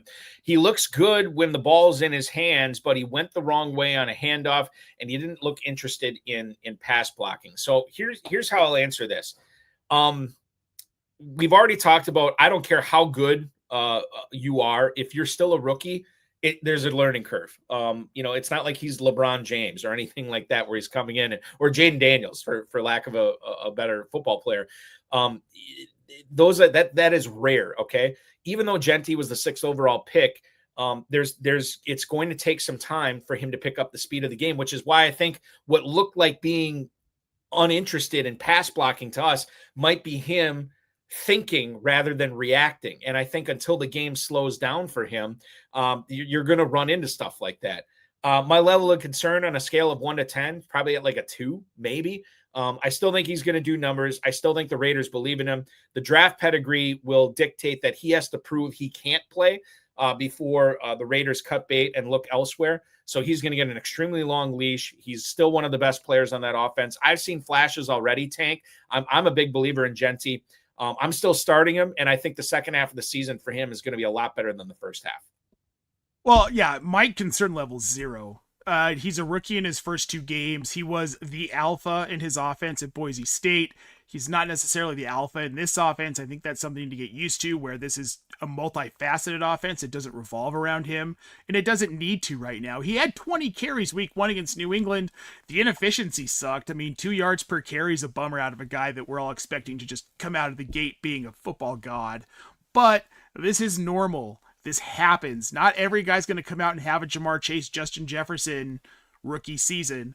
I still think he's going to be a top 5 running back by the end of the season. But what this also signals to me is that Pete Carroll, and we know Pete Carroll is a phenomenal head coach. Great track record. He develops players well. I think that they're taking the onus off of Ashton Genty for these first few games. Don't put it all on the kid. Let's make it easy for him. We've got guys like Zamir Wright and Raheem Mostert that we can lean on a little bit here. Let him ease into it. He's going to be fine. Yeah, I'm with you. I mean, I guess I always people are talking about Ashton Genty as Trent Richardson. Now, while I admit that there is a non-zero chance that could happen, I am not putting that label on him after 2 games as a rookie with the Raiders. It's not going to happen for me. Dominic Gazzetti piping in here. I got a doozy. Marvin Harrison Jr. or Terry McLaurin. Things to consider. Marvin Harrison's lack of production thus far in his career, and also Terry McLaurin getting the ball thrown to him, not by Jaden Daniels this week, but by one Marcus Mariota. I'm going with Harrison here over McLaurin. I'm going with Harrison too. I don't want Marcus Mariota throwing balls to my wide receiver 1, so it's going to be MHJ for me. Ice Cold Jones, the OG, chiming in right now on YouTube. He's got a decision to make. He can only keep one of, I'm assuming he can only keep one. Correct me if I'm wrong, Ice Cold. But he can only keep one of these defenses on his team for the rest of the season. He can do Baltimore, he can do Buffalo, or he can do Denver. Now, this is probably a good problem to have. And when the case is, if you have to let 2 of these go, there's probably a good chance you might be able to pick them up and stream them if you have all of them right now. If you can only keep one, it's Denver for me. I know Buffalo has a really soft schedule coming up, but I would put them 3rd on this list. I just like the playmaking ability of the Baltimore defense better. So I would rank them Denver, Baltimore, Buffalo, although I think all 3 of them are going to be great defenses to own throughout this season. Yeah, I've got them ranked the same. Denver, Baltimore, Buffalo. Buffalo's had some pretty easy opponents to start the season. Outside of Baltimore, of course. That was a very tough game, but both of those defenses suffered in that game. Denver's the superior defense. Then it's Ravens and it's Bills for me. It looks like he says he could keep 2. So I guess if you're keeping 2, it's Broncos, yeah. Ravens. I misread that. Yeah. Pick 2. So yeah, for me, it's Ravens and Broncos for sure. I want to get back to the James Cook, Ray Davis conversation. Let's say that you have Ray Davis. Obviously, James Cook is a slam dunk start.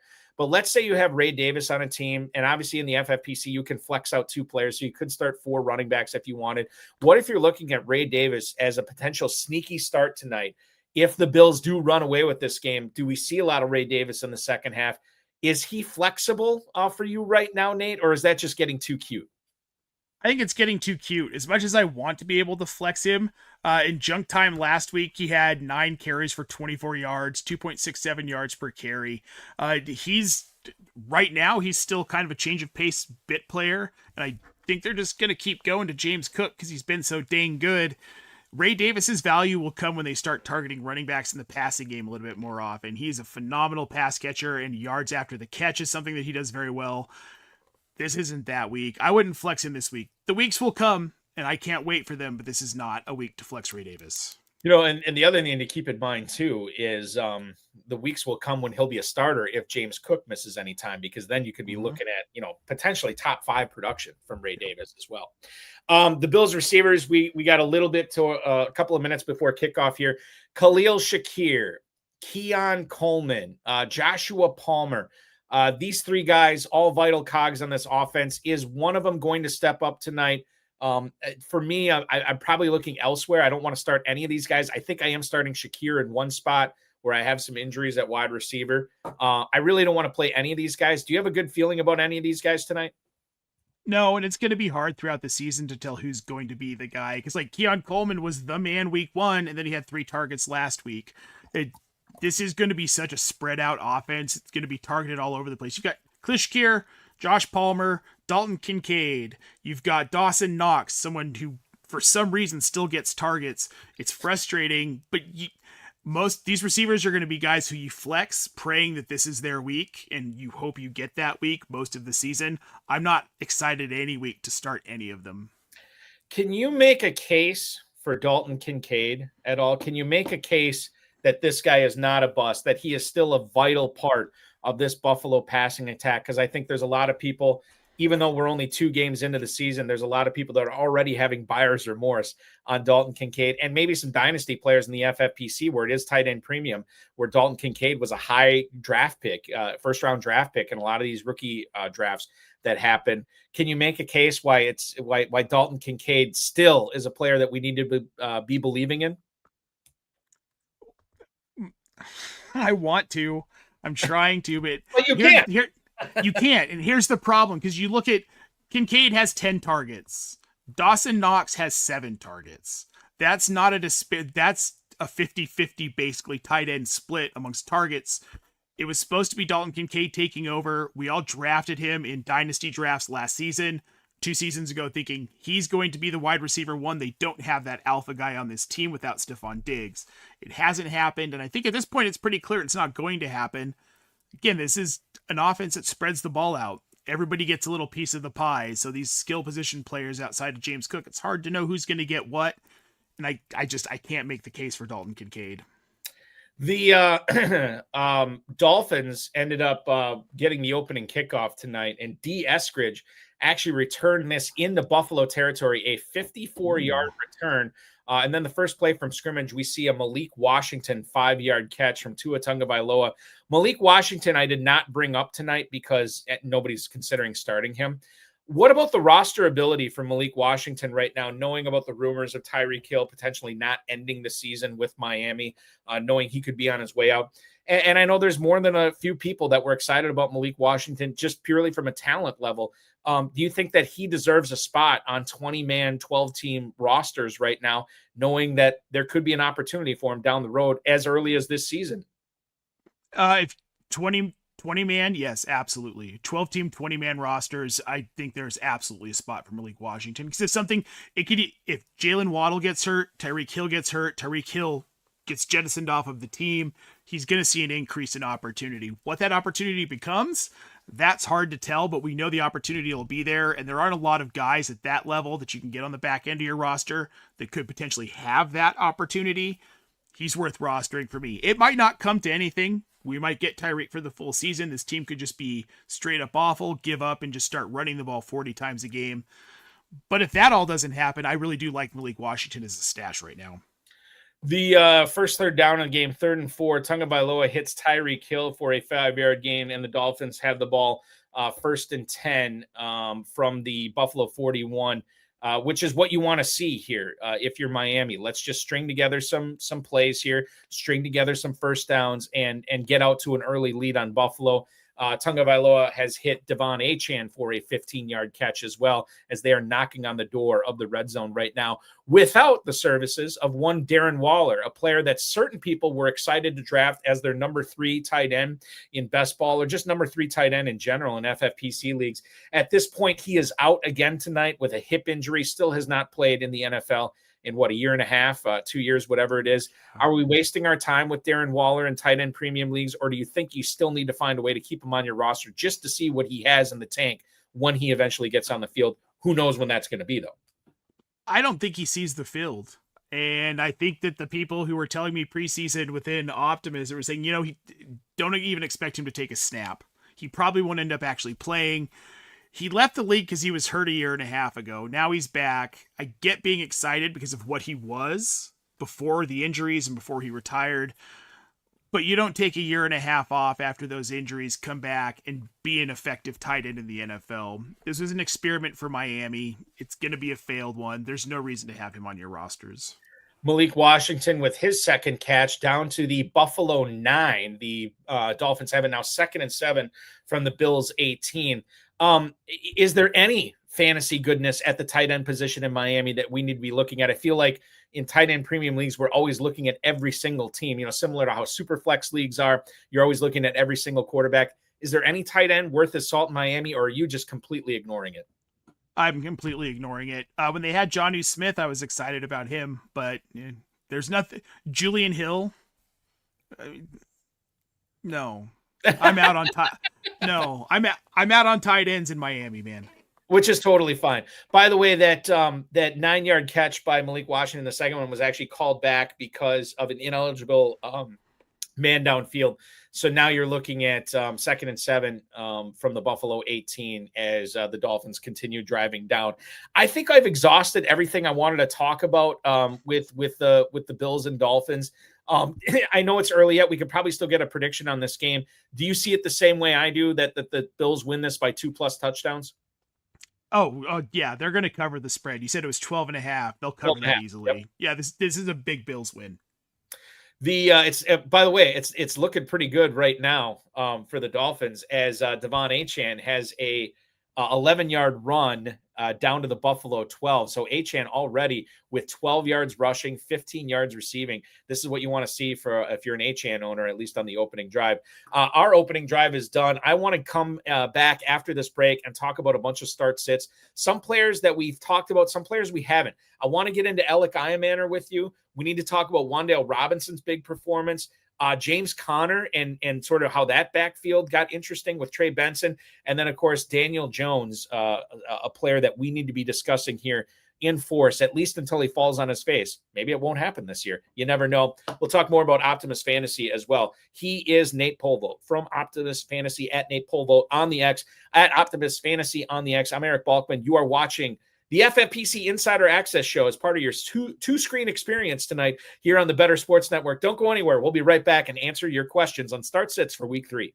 Folks, let me talk to you about my favorite weekly platform to play on. We all play Dynasty and we all play Redraft, but we got to find some place to play weekly. And the FFPC Weekly Challenge is my favorite. If you're like me and you're tired of the constraints of salary caps, or having to do a draft to make a team, or even having to play against these people that are stacking up the same team, stacking up certain games, and you feel like you have to put in 1 million entries or have to have those certain stacks to win, then come play over at FFPC. Really, the only main rule that you have to deal with is that you cannot select multiple players from the same team. I'm going out and I'm trying to find the best of the best of the best players and put them into a lineup. And that's what you can do over at my FFPC. You can go out and you can take the number 1 running back in Bijan Robinson, and you can also have Saquon Barkley. As long as they're not in the same team, you can put them all into a lineup, right? And there's 4 flexes for this, so there's a lot of flexibility. There's 2 different contests, one that has kickers and defenses, one that's just position players. Then you also have a bunch of different price points you can play at: $35, $100, or $200 buy-in. And you're going out and you're just picking the absolute chalk plays, maybe sneaking in a little bit of a sleeper there, somebody that you think can really blow up that week. And that's how it works. It's one of the best contests out there for the sharpest gamers. And when you win on the FFPC, people take notice. That is where the best high stakes games are. That's where the best experts play. And that's where I play because I want to be an FFPC champion and put that title on me, put the money in my pocket and put that in my bio. FFPC champion. And the FFPC weekly contest is the best place to play during the season. Insider access on the Better Sports Network rolls on here. We have 24 minutes past the top of the hour. I'm Eric Balkman from the FFPC. He is Nate Polvolt from Optimist Fantasy. Follow him on X at Nate Polvolt and at Optimist Fantasy, optimistfantasy.com. We've been talking about this Dolphins-Bills game tonight. And we mentioned earlier why Ollie Gordon needs to be rostered everywhere. Well, he's got 4 carries for 11 yards tonight, including a touchdown as he gets the Dolphins on the board on their opening drive against this Bills defense. 2-yard rush puts the Dolphins up 7-0, 8:31 to go in the first quarter. I'm checking my phone. I'm checking the internet. I'm like, is Devon Achane hurt? Why is Ollie Gordon getting 4 carries here, Nate? But maybe this is just the case of like, hey, they're inside the 10. They're inside the 5. This is Gordon territory. Tyreek Hill alluded to it in the offseason, why Achane shouldn't be in here. Maybe that's all it is. Achane with 27 total yards here tonight, but Gordon is the guy who gets on the board first. Well, Gordon's 6'2", 225, 230 versus Achane, who's my size. So I'm going to take the 6'2" guy at the goal line versus the man who is my size every time. And that makes sense. And these things are going to happen with Ollie Gordon. But from a week-to-week basis, you can't trust that this is going to happen for him every week. Yeah, and you're listen. When you draft Achane in the second round or whatever it was, I know he was dealing with that. Was it a calf in drafting season? There's a lot of people that were pushing him back down to the mid, sometimes late second, because they didn't want to. They remember Christian McCaffrey from last year, right? And they didn't think it was serious, but you never know. It turned out not to be. If I'm investing that kind of draft capital and I have to, give up this occasional touchdown to the bigger, meatier, tougher, stronger, bigger, running back, that's fine considering everything, all the action he's getting in the passing game and all the action he's getting between the 20s as well. Dennis Rodriguez chiming in. It was a product of his size for sure. The Buffalo red zone tightened up quick, and we'll see what the Bills can do now. Down 7-0 here tonight against the Dolphins.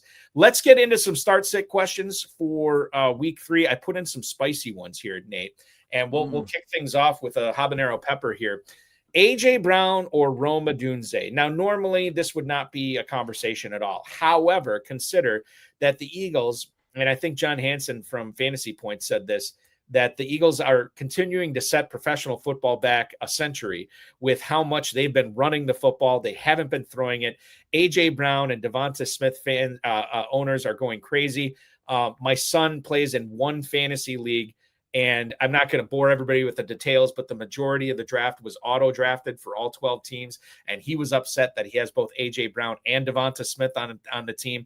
They are too good to sit, but they have not been producing like starters, which is interesting because Rome Odunze produced like a starter last week. 2 touchdowns, a massive breakout game. If there's any question that he's not the number 1 wide receiver for Chicago, they were answered that week. But if it comes down to it, and I know a lot of people aren't in this situation, Nate, they can probably play both of them. But let's say you're loaded at running back or tight end or what have you. Would you sit A.J. Brown this week against the Los Angeles Rams in favor of Rome Odunze, who's playing against the Dallas Cowboys? I would because Chicago's going to throw the ball a lot against Dallas. This is going to be a little bit of a shootout game. It's going to be similar to what we saw against the Giants last week from Dallas. A lot of throwing, a lot of targets for Odunze. And it wasn't just week 2 that he kind of started to separate. He had the 9 targets in week 1 and he had a touchdown. It was only 37 yards, but he did get that touchdown. He's the clear wide receiver 1 now. A.J. Brown is also the wide receiver 1 in Philly, but the question remains, how much are they going to run the ball? And it feels like it's going to be a hell of a lot because that's what's working for him right now. Conversation I had earlier on our Dynasty show was that's what this offense is. This is like the Chiefs last year. We don't care how we win. We don't care if it's ugly. This is what our team needs to do to get there. and it feels like that's what Philly is. That's going to hurt A.J. Brown, at least in the short term, over the next probably 3 to 4 weeks until they put it together and start throwing the ball more, playing prettier football, or this is bad news for A.J. Brown rest of season because they're going to keep playing ugly ball and running the ball down everyone's throats, and his targets are going to be minimized. So in this win, especially against the Rams this week, I don't know that we're going to see a huge A.J. Brown game. I want Rome Odunze. You know, it takes a special collection of players to buy into this, especially receivers, when you consider how a lot of them, especially the best ones, can be a little diva-ish from time to time. You have A.J. Brown talking about how, he doesn't care about his targets as long as he's, they're winning games, even if he's taking attention away from Devonta Smith or Saquon Barkley. That's helping them move the football, get first downs, and winning. This guy is reading books on the sideline, so clearly he is not concerned about his personal stats. Like, he's already got his bag 2 times over now. And so I think that in regards to Brown, when you have a player who, granted, is the number 1 receiver on his team, but they are decent favorites. I have to look this up right now. The Eagles are favored in their game against the Rams by 3.5 points. Totals at 44.5. Flip the script to Rome Odunze, who's actually a 1.5 point underdog with a total of 50.5. Players be players, talent be talent, but situation be situation. And the situation is saying Rome Odunze here is probably the better start over A.J. Brown this week as well. Dominic Gazzetti also agrees. It's got to be Odunze over Brown. Karash Sarai, on YouTube wants to know if he should trade Chase Brown and Emeka Egbuka for Bucky Irving. He has Hill, Odunze, Harrison, Keenan Allen, and Kyron Williams. They can only flex one player out. I always like getting the best player in the deal, and oftentimes that's the one the side that just with one player. Even with the Jake Browning injury, I'm not sure you're getting the best player in the deal. I think you already might have the best player in the deal. I don't want to give up. I don't know if I want to give up Chase Brown for Bucky Irving straight up. I definitely don't want to trade Chase Brown and Emeka Egbuka to get Bucky Irving. I think you stand pat on this. I agree. My reasoning's a little bit different. I would do Bucky Irving straight up for Chase Brown, but I'm not giving up Egbuka to get Bucky Irving. Okay. I like Bucky Irving a lot. I'm a little bit lower on Chase Brown than most people just because of the efficiency. It's not there. It wasn't there last season. We haven't seen it this season at all. But it really comes down to Egbuka. I can't give him up. The kid's too talented. His ceiling's too high. The James Cook show is going on right now in Buffalo, as we have had a pass interference penalty committed on Keon Coleman that got the Bills all the way up to their 35. And then it was a James Cook 5-yard catch. It was a James Cook 16-yard run, and now an 11-yard run and a 3-yard run for James Cook. So he's already up to 30 rushing yards on the game, and the Bills have it 2nd and 7 from the Miami 30, 6:21 to go in the first quarter. Dennis Rodriguez, we might be in for a 200-yard night with Cook. Yeah, he's only 170 yards away. It could happen. There's a non-zero chance of it. It'd be a lot of fun, especially if this is a blowout. It'd be fun to watch a 200-yard rushing game tonight for sure. I want to talk about the pastor on Twitch. He also has a trade that he wants us to discuss. He got offered Ladd McConkey and TreVeyon Henderson in exchange for Chase Brown. He still has Jahmyr Gibbs, Jordan Mason, and DeAndre Swift as his running backs, and his wide receivers are Thomas Jr., I'm assuming Teteroa McMillan, and George Pickens. This is full PPR. Nate, would you give up TreVeyon Henderson, or excuse me, would you give up Chase Brown in exchange for TreVeyon Henderson and Ladd McConkey, given his running back situation? Absolutely. I wouldn't even have to think about it. It's not I did have to think about it. I came to the same conclusion as you. But I'm not, it wasn't like quite a no-brainer for me. So I guess this kind of goes back to what you think about TreVeyon Henderson. And we can get into this right now, actually, because I do have a start-sit question here for you. TreVeyon Henderson or Cam Skattebo. I think it's Skattebo this week, but I think Henderson is still the more valuable asset. I just think he's taking his lumps. He's paying his dues right now. Mike Vrabel and Josh McDaniel really value the veterans on their teams, and they don't necessarily always play these rookies unless they're like, field flipping, world changing rookies, which I think Henderson is close to, but I don't know if he is. So Henderson, I would probably sit in week 3, but going forward, I think he's gonna be really valuable down the stretch. So yes, but what I do worry about is what we've seen what Josh McDaniels does with running backs. It's always a committee. It doesn't matter who the running backs are. He's going to split the work weird, and there's really almost no way to predict how he's going to split it. However, I think Trevion Henderson is good enough to kind of break free of that. I just don't know when it's going to happen this season. He's more of an asset I'm excited about in Dynasty long-term, getting into the 2026-2027 seasons where I think he becomes the RB1 over Ramondre. That said, I'm willing to take a chance on him getting the lion's share of the work sooner this season. Plus, you're going to give me Ladd McConkey, who, despite Quentin Johnston's massive explosion these first 2 weeks, Ladd McConkey's still the wide receiver 1 for Justin Herbert, and that's going to come out later in the season. You're going to get more points out of McConkey alone than you're going to get out of Chase Brown. Toss in Trevion Henderson, I'm happy. Just as we were ready to give up on Dalton Kincaid, he says, pulls the Lee Corso, says, not so fast, my friend. From the 20-yard line, Josh Allen hits Dalton Kincaid for a 20-yard touchdown. The extra point from Matt Prater is good. We have a tie ball game, 4:04 to go in the first quarter. And congratulations to everybody who had Ollie Gordon and Dalton Kincaid scoring the first touchdowns for their teams tonight on Thursday Night Football. It's why we watch, Nate. It's why we watch. And it's also why we can't stand it. Well, if we knew what was going to happen, it wouldn't be any fun. And right.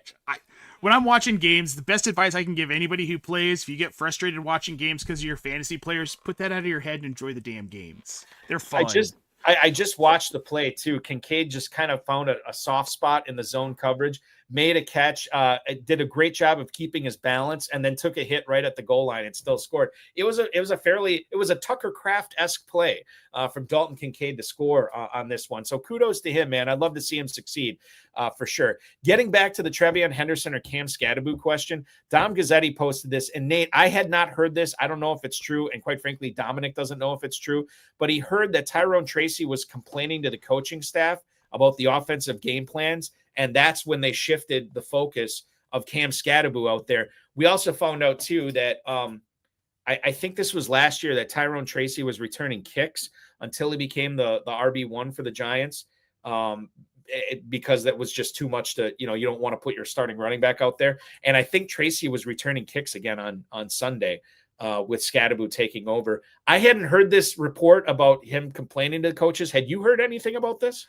So I hadn't, and I just looked it up as we were talking, and apparently after week 1, he did complain to the coaches about the game plan, and he publicly complained in an interview post-game. That's not a good look. And I liked Cam Scadaboo anyway. I figured that there was a point where he's going to take over this backfield over Tyrone Tracy. It looks like Tracy just pushed the issue and made it happen a little bit sooner than all of us thought. Probably not a good business decision on his part, considering that he's still on a rookie deal and very expendable for sure, especially when you have Scadaboo on your team as well. Yep. Getting back to receivers, T. Higgins or Cortland Sutton. We mentioned this earlier that the number 2, the number 3, the number 4 options oftentimes pay the price when the backup quarterback comes in. You had mentioned that Browning was actually good for T. Higgins in 2023. So I think I know where you're leading on this one, but I'll ask you anyway. Cortland Sutton caught 1 pass last week. That was a game when Bo Nix threw it in the air 30 times, and Sutton only came down with 1 catch. It was the Troy Franklin show. He had 8 catches. If you can only play Higgins or Sutton this week, Nate, who's it going to be? It's going to be T. Higgins. And time will come when Cortland Sutton gets back to being the Cortland Sutton we saw last season. But this matchup against the Chargers, it's not it. This is too tough of a defense. I think we see a lot of Franklin. I think we see a lot of J.K. Dobbins. I think we see a little bit more R.J. Harvey. So I can't trust him. I'm going to have to go T. Higgins here, especially given that we did see a bump in his production with Jake Browning last time he played with him. I think this is a good matchup for T. Higgins. So Higgins over Sutton this week. The next one I have is the Tennessee Titans, Alec Ayamaner, not sure how to pronounce it still. Sorry to the Ayamaner or Ayamaner family, or Matthew Golden. Things to consider on this. Calvin Ridley, the purported number 1 receiver for Tennessee this year, has 14 targets through 2 games. Alec Ayamaner, this day 3 rookie, has 13. 1 target behind Ridley. Matthew Golden did not catch a pass last week. Got a couple of targets. They both could have been touchdowns. They were just slightly off on the timing between him and Jordan Love. He did have a couple of carries last week on Thursday Night Football as well. However, he's not only not dealing with Christian Watson, he is not dealing with Jaden Reed now. This is a game against Cleveland on Sunday that I don't know necessarily from the get-go I thought was going to be a big blow-up game for Love and Golden. However, when Love was asked about how do you deal with the loss of Jaden Reed, who's going to have to step up, he said, well, all the guys are going to get more targets now, but the only guy he mentioned by name was Matthew Golden.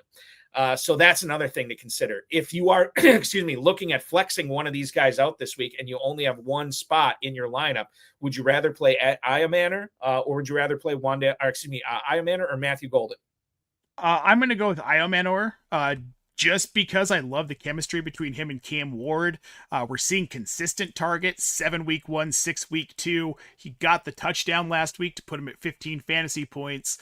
The matchup against Indy, this is going to be a throw-heavy script. It's going to have to be because, as we've seen, Indy apparently can score with Daniel Jones. Who knew? So this is going to be, I see Iomanor getting another 6, 7, 8, 9 targets this week. I think he snags a touchdown. I think he finishes as like a mid-range wide receiver 2 this week. And I think that's going to be the trend with Iomanor.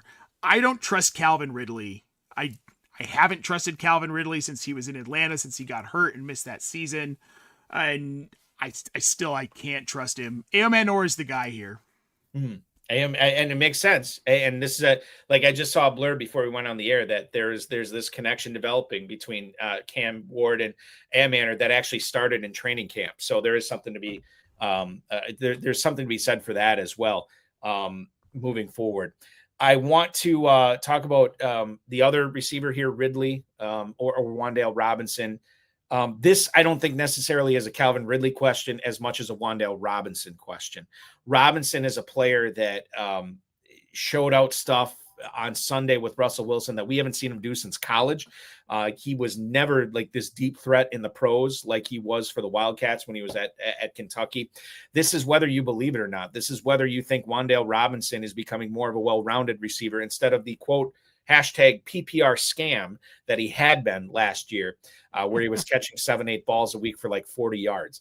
If you can only play one of these guys this week, who's it going to be? Ridley is taking on the Indianapolis Colts, I believe, right? Yep. He's got the Colts at home. And then, of course, Wan'Dale Robinson, we had already mentioned earlier that the Giants this week are taking on the Chiefs at home on Sunday Night Football. Who's it going to be, Ridley or Robinson? I'm going with Robinson. There's just so much more upside. His ceiling's so much higher. He's got 18 targets. He was the second most targeted wide receiver on this offense last year. As you mentioned, 140 targets, but he was the PPR fake, PPR ghost, whatever you want to call him, because they were these short, tiny targets, but it was still working. If they're extending his targets, but he's still seeing 18 and Russell Wilson can get it down the field to him, I'm okay with this, and I think it continues because this Giants offense doesn't have a lot going for it. And I'll say this, that Brian Daboll's playing for his job, so he's going to do everything he can to get this team to at least look good in losses. Kansas City's secondary isn't great. They let Ladarius Sneed go a couple seasons ago. It's been all downhill from there, in my opinion. I think they can throw against Kansas City. They're not going to win, but I think they can throw against Kansas City, and I think we see a heavy Neighbors-Robinson game. And I just, like I said, I don't trust Calvin Ridley, so I'm going to go Wan'Dale Robinson.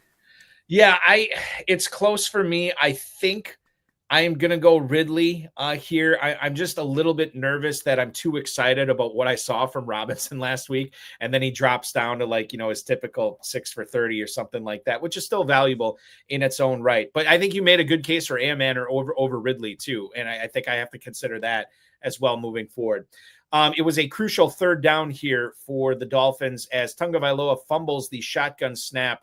He did recover, got a few yards, but it was not enough for a first down. The Dolphins have now punted. The Bills have it at their own 37, 2:24 to go in the first, 7-7. They've gone to break. We are not, as we press on here with Ice Cold OG Jones' latest question on YouTube. And I think this is a good catch-all question, given we had all the quarterback injuries happen last week, hopefully for the season, but that's probably not the case. He's got to pick one of these guys. He got Jake Browning, Mac Jones, Russell Wilson, Matthew Stafford, or Aaron Rodgers.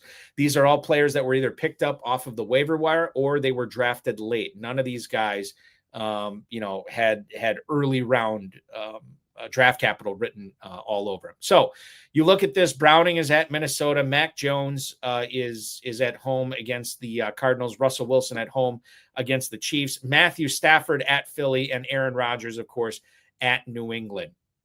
I think if you're relying, here's the thing. If you would have Mac Jones and Brock Purdy, I would say it's Mac Jones. If you don't have Purdy and you only have Jones, he's not worth waiting on.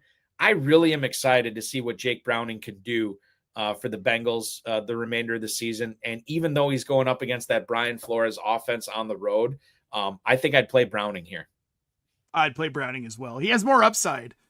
I don't trust Russell Wilson. He had a good week last week. Fine. Matthew Stafford. Yeah. I mean, he's I feel like he's got like boards strapped to him to keep him together. Like somebody's pulling puppet strings to play him at quarterback. And Aaron Rodgers is Aaron Rodgers. He's going to be good or he's going to be awful. And I don't want to take that risk. Browning's a middle of the road guy here with upside and a safe floor. The Browning thing is I think people forget. Like 2023, he was like putting up borderline like top 15 numbers at quarterback. And you know the best part about him, Nate, is this guy plays with little Jameis Winston in him, right? Like he'll pump the ball downfield. He doesn't care. Maybe it's a touchdown, maybe it's a pick. Who cares? Either way, he gets to come back on the field again and try for another touchdown, which I think would be better for the Bengals if they were 0-2. I wonder the fact that they're 2-0, that Zach Taylor, I think back to Mike Holmgren pulling Brett Favre to the sideline and which was captured on NFL films. And he's kind of giving him the lay of the land, the X's and O's. And then he goes, and please, no more rocket balls. All right. Because like you got to rein these guys in at some point. Yeah. And I wonder if Zach Taylor's having that conversation with Jake Browning. Like, look, I know what you're capable of. I know what you did in 2023. It was awesome, but you got to stop with these picks. In a win against the Jaguars, he still threw 3 picks and he didn't play the full game. So that's something that he'll have to rein in. But I do like his ability to pump the ball down the field, especially when you have weapons like Chase and Higgins. That should be a lot of fun. So hopefully that helps, OG. The next question will be a running back one, and this is another fascinating one this week because Aaron Jones gets placed on IR. It's going to be the Jordan Mason show for at least 4 weeks in Minnesota, again with a backup quarterback in Carson Wentz this week, with J.J. McCarthy also being out 2 to 4 weeks. If you can only play one, would you start Jordan Mason this week for the Minnesota Vikings as he takes on the Cincinnati Bengals, right? I have that right? Bengals and yep. Vikings. So would you play Mason at home against the Bengals, or would you play Javonte Williams, the resurgent Javonte Williams, in a high total game as they are favorites in Chicago? Who's it going to be, Mason or Williams this week for you, Tank? I'm gonna go Javonte Williams against my better judgment. I wanted to say Jordan Mason, but you look at the numbers. Williams has had consistent work. He's gotten 15 carries week 1, 18 week 2, right around a 75% snap share both weeks. He scored both weeks. He's seeing targets. Versus Jordan Mason, like, we want to love the guy. 15 carries the first week, 1 target. Last week he only had 9 for 30 and 3 targets. He only put out 5 fantasy points. Even with Aaron Jones out, we still have Carson Wentz at quarterback. We're not 100% sure what we see out of this offense. I think Javonte Williams can keep this going in Dallas, and this should be a high-scoring game, so I'm going with Javonte. The Vikings-Bengals game will feature 2 backup quarterbacks. That's a lot of unknowns for me. We're already living in the land of unknowns in week 3 of the NFL season. I don't need more variables thrown into the equation. Here's what I see in the Cowboys-Bears game.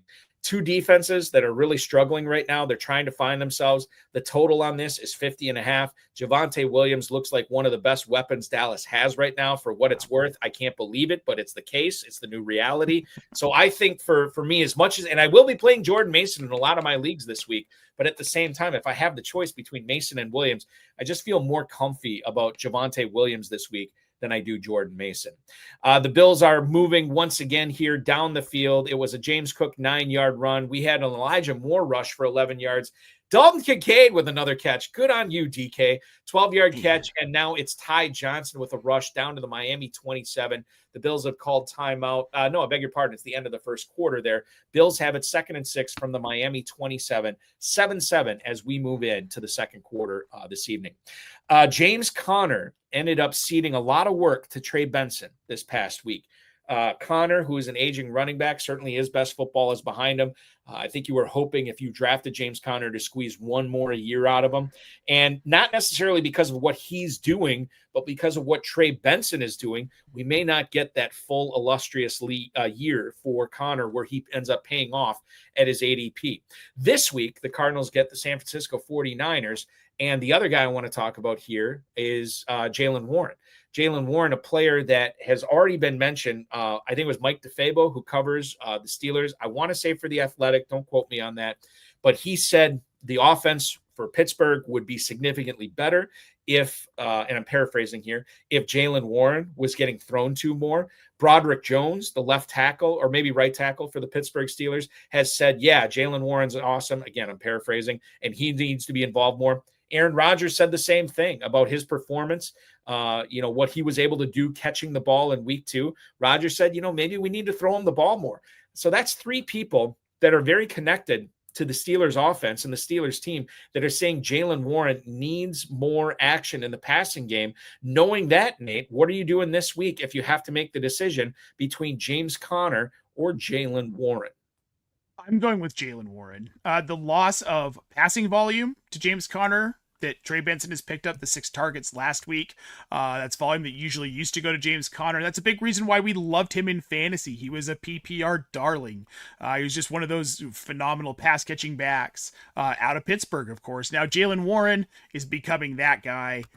He had the 4 targets last week, 86 yards. But then when you hear the rest of the offense saying we need to get this guy involved, and your quarterback, Aaron Rodgers, is saying we need to get this guy more involved, they're going to start getting him more involved. And especially Caleb Johnson's in the doghouse, so he's not even a factor right now. Mm-hmm. 3 snaps the last 2 weeks. So that's not an issue. Jaylen Warren to the moon this week. I'm starting him. Not even close. Yeah, it is close for me. But I will say I'm with you on a lot of this. I just think that the trend right now, or the way that both of these guys are trending, I think that they're kind of meeting in the middle, right? Like Jaylen Warren's going up a little bit, and I guess James Conner, I had it backwards, so it'd be like this, right? Kind of where they're coming from, and Connor's on his way down, Jaylen Warren's on the way up. Now that may change for week 4, week 5, and beyond, but right now, when you have to make your week 3 decisions, I think Jaylen Warren is the smarter play this week over James Conner. Shifting over to tight end here, I know we talked about Harold Fannin earlier. We did not talk about his teammate in real life, David Njoku, who is still a borderline top 10 tight end, even in this situation where they're seemingly splitting the routes run, the targets, the snaps, everything like that. You have them at home against the Green Bay Packers in a game that they might have to throw a lot. And then Dallas Goedert, who's actually coming back from injury. I have to look it up. In fact, I'm going to look it up right now. I think he returned to practice yesterday. So I'm assuming he actually practiced again today. But this was a guy when Devonta Smith and A.J. Brown were doing nothing in the opening game of the season against Dallas. Goddard was seeing 7 catches, something like that. 7, yep. 7 catches. Now, he is still dealing with this knee injury, and he was limited again today. So clearly, there's something there, whether they're trying to monitor this or give him some rest, keep him fresh for Sunday. I still think he's in the conversation here. That could be a big-time blow-up game between the Rams and Eagles. Maybe it turns into a shootout. I don't know. Totals at 44.5. The Eagles are 3.5-point favorites here. If you had a choice, and I think both of these guys, their ceilings are similar, but right now we have to look at their floors here too. Goddard coming off the injury. The Eagles might not be throwing much. And then David Njoku, who quite frankly has taken a backseat, at least fantasy-wise, to Harold Fannin the first 2 weeks. If you're only playing one of these guys, who's it going to be in week 3? Is it Goddard or is it Njoku for you, Nate? So I'm going to take a stab on Njoku. Goddard coming back from injury concerns me. We've seen this team move to such a run-heavy script. That concerns me, despite the 7 targets and 7 catches in week 1. Coming off of an injury, I don't know that we're going to see that kind of volume from him. And Njoku, the way I feel about it with Cleveland between Njoku and Fannin is they play two different positions almost. Njoku's more of a traditional tight end. He's going to be in line more often. He's going to be out there on more running plays, running script plays, play action. Fannin's a guy you want to either line up in the X or in the slot. Two completely different things. I don't think they affect each other as much as people think they do. And Njoku's still seen, I mean, he still saw enough volume the last 2 weeks to be fantasy relevant, 6 targets and 5 targets. Not the fantasy output you want, but he's still tight end 18 right now. I think he does make that creep up. And this is a good week where I think that we'll see some volume for Njoku. Green Bay's a tough defense. He's an easy target for Joe Flacco. So I'm going to go Njoku over Goddard this week. It was almost a second touchdown on the night for Dalton Kincaid as Josh Allen hit him along the right sideline deep.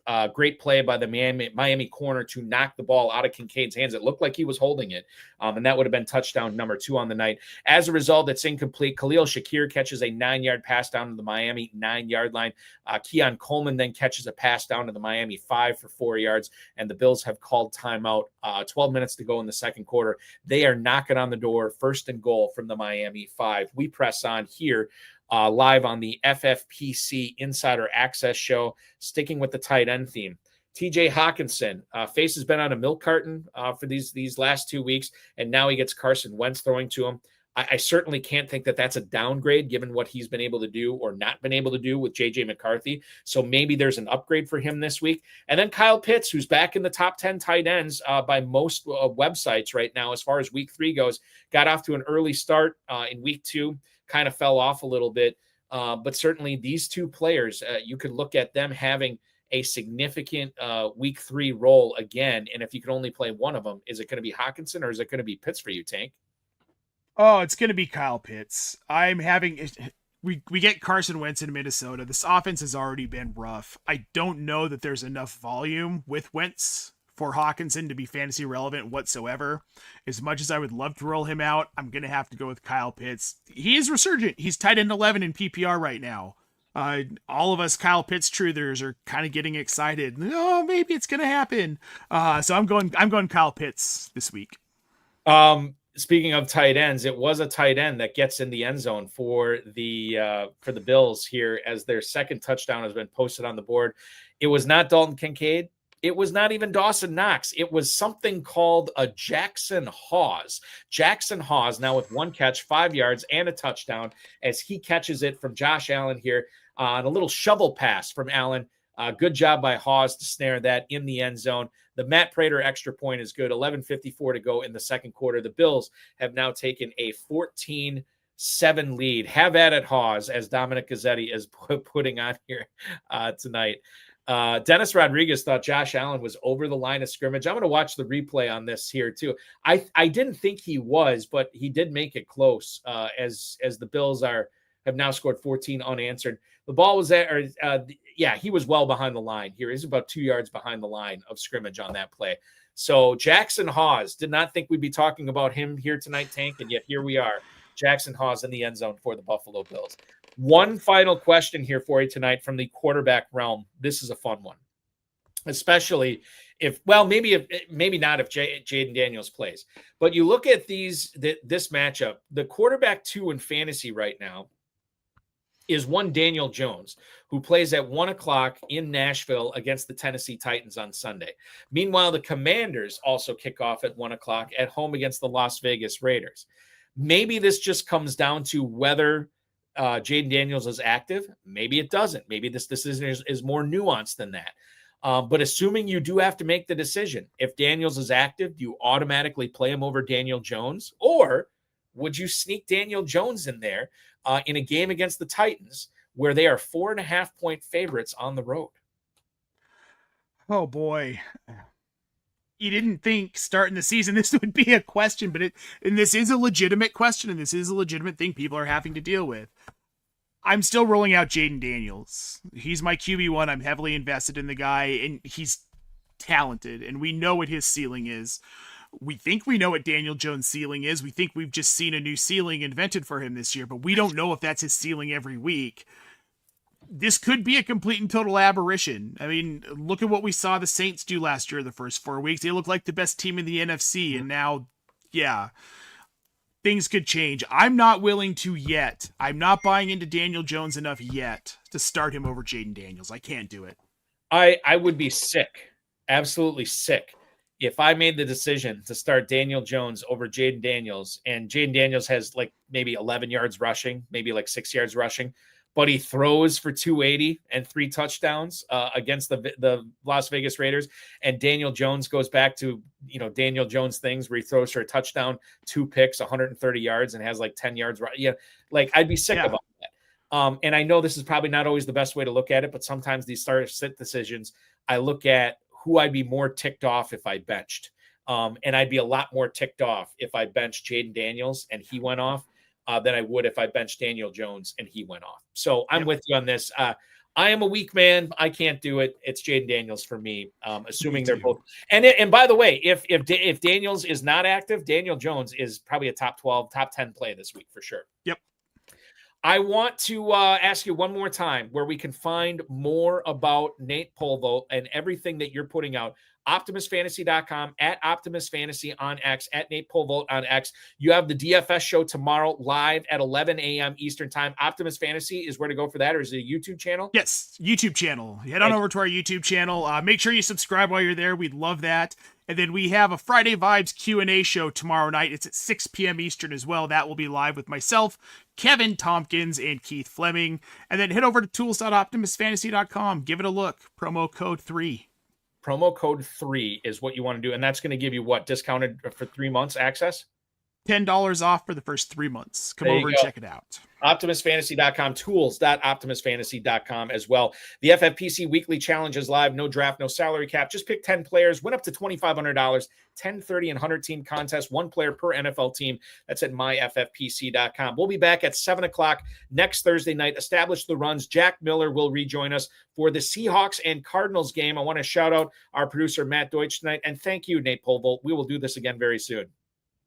Thanks for having me, guys. Absolutely. For Matt Deutsch, for Nate Polvolt, I've been Eric Balkman. This is FFPC Insider Access on the Better Sports Network. Enjoy the rest of the game, everybody. Talk with you next week.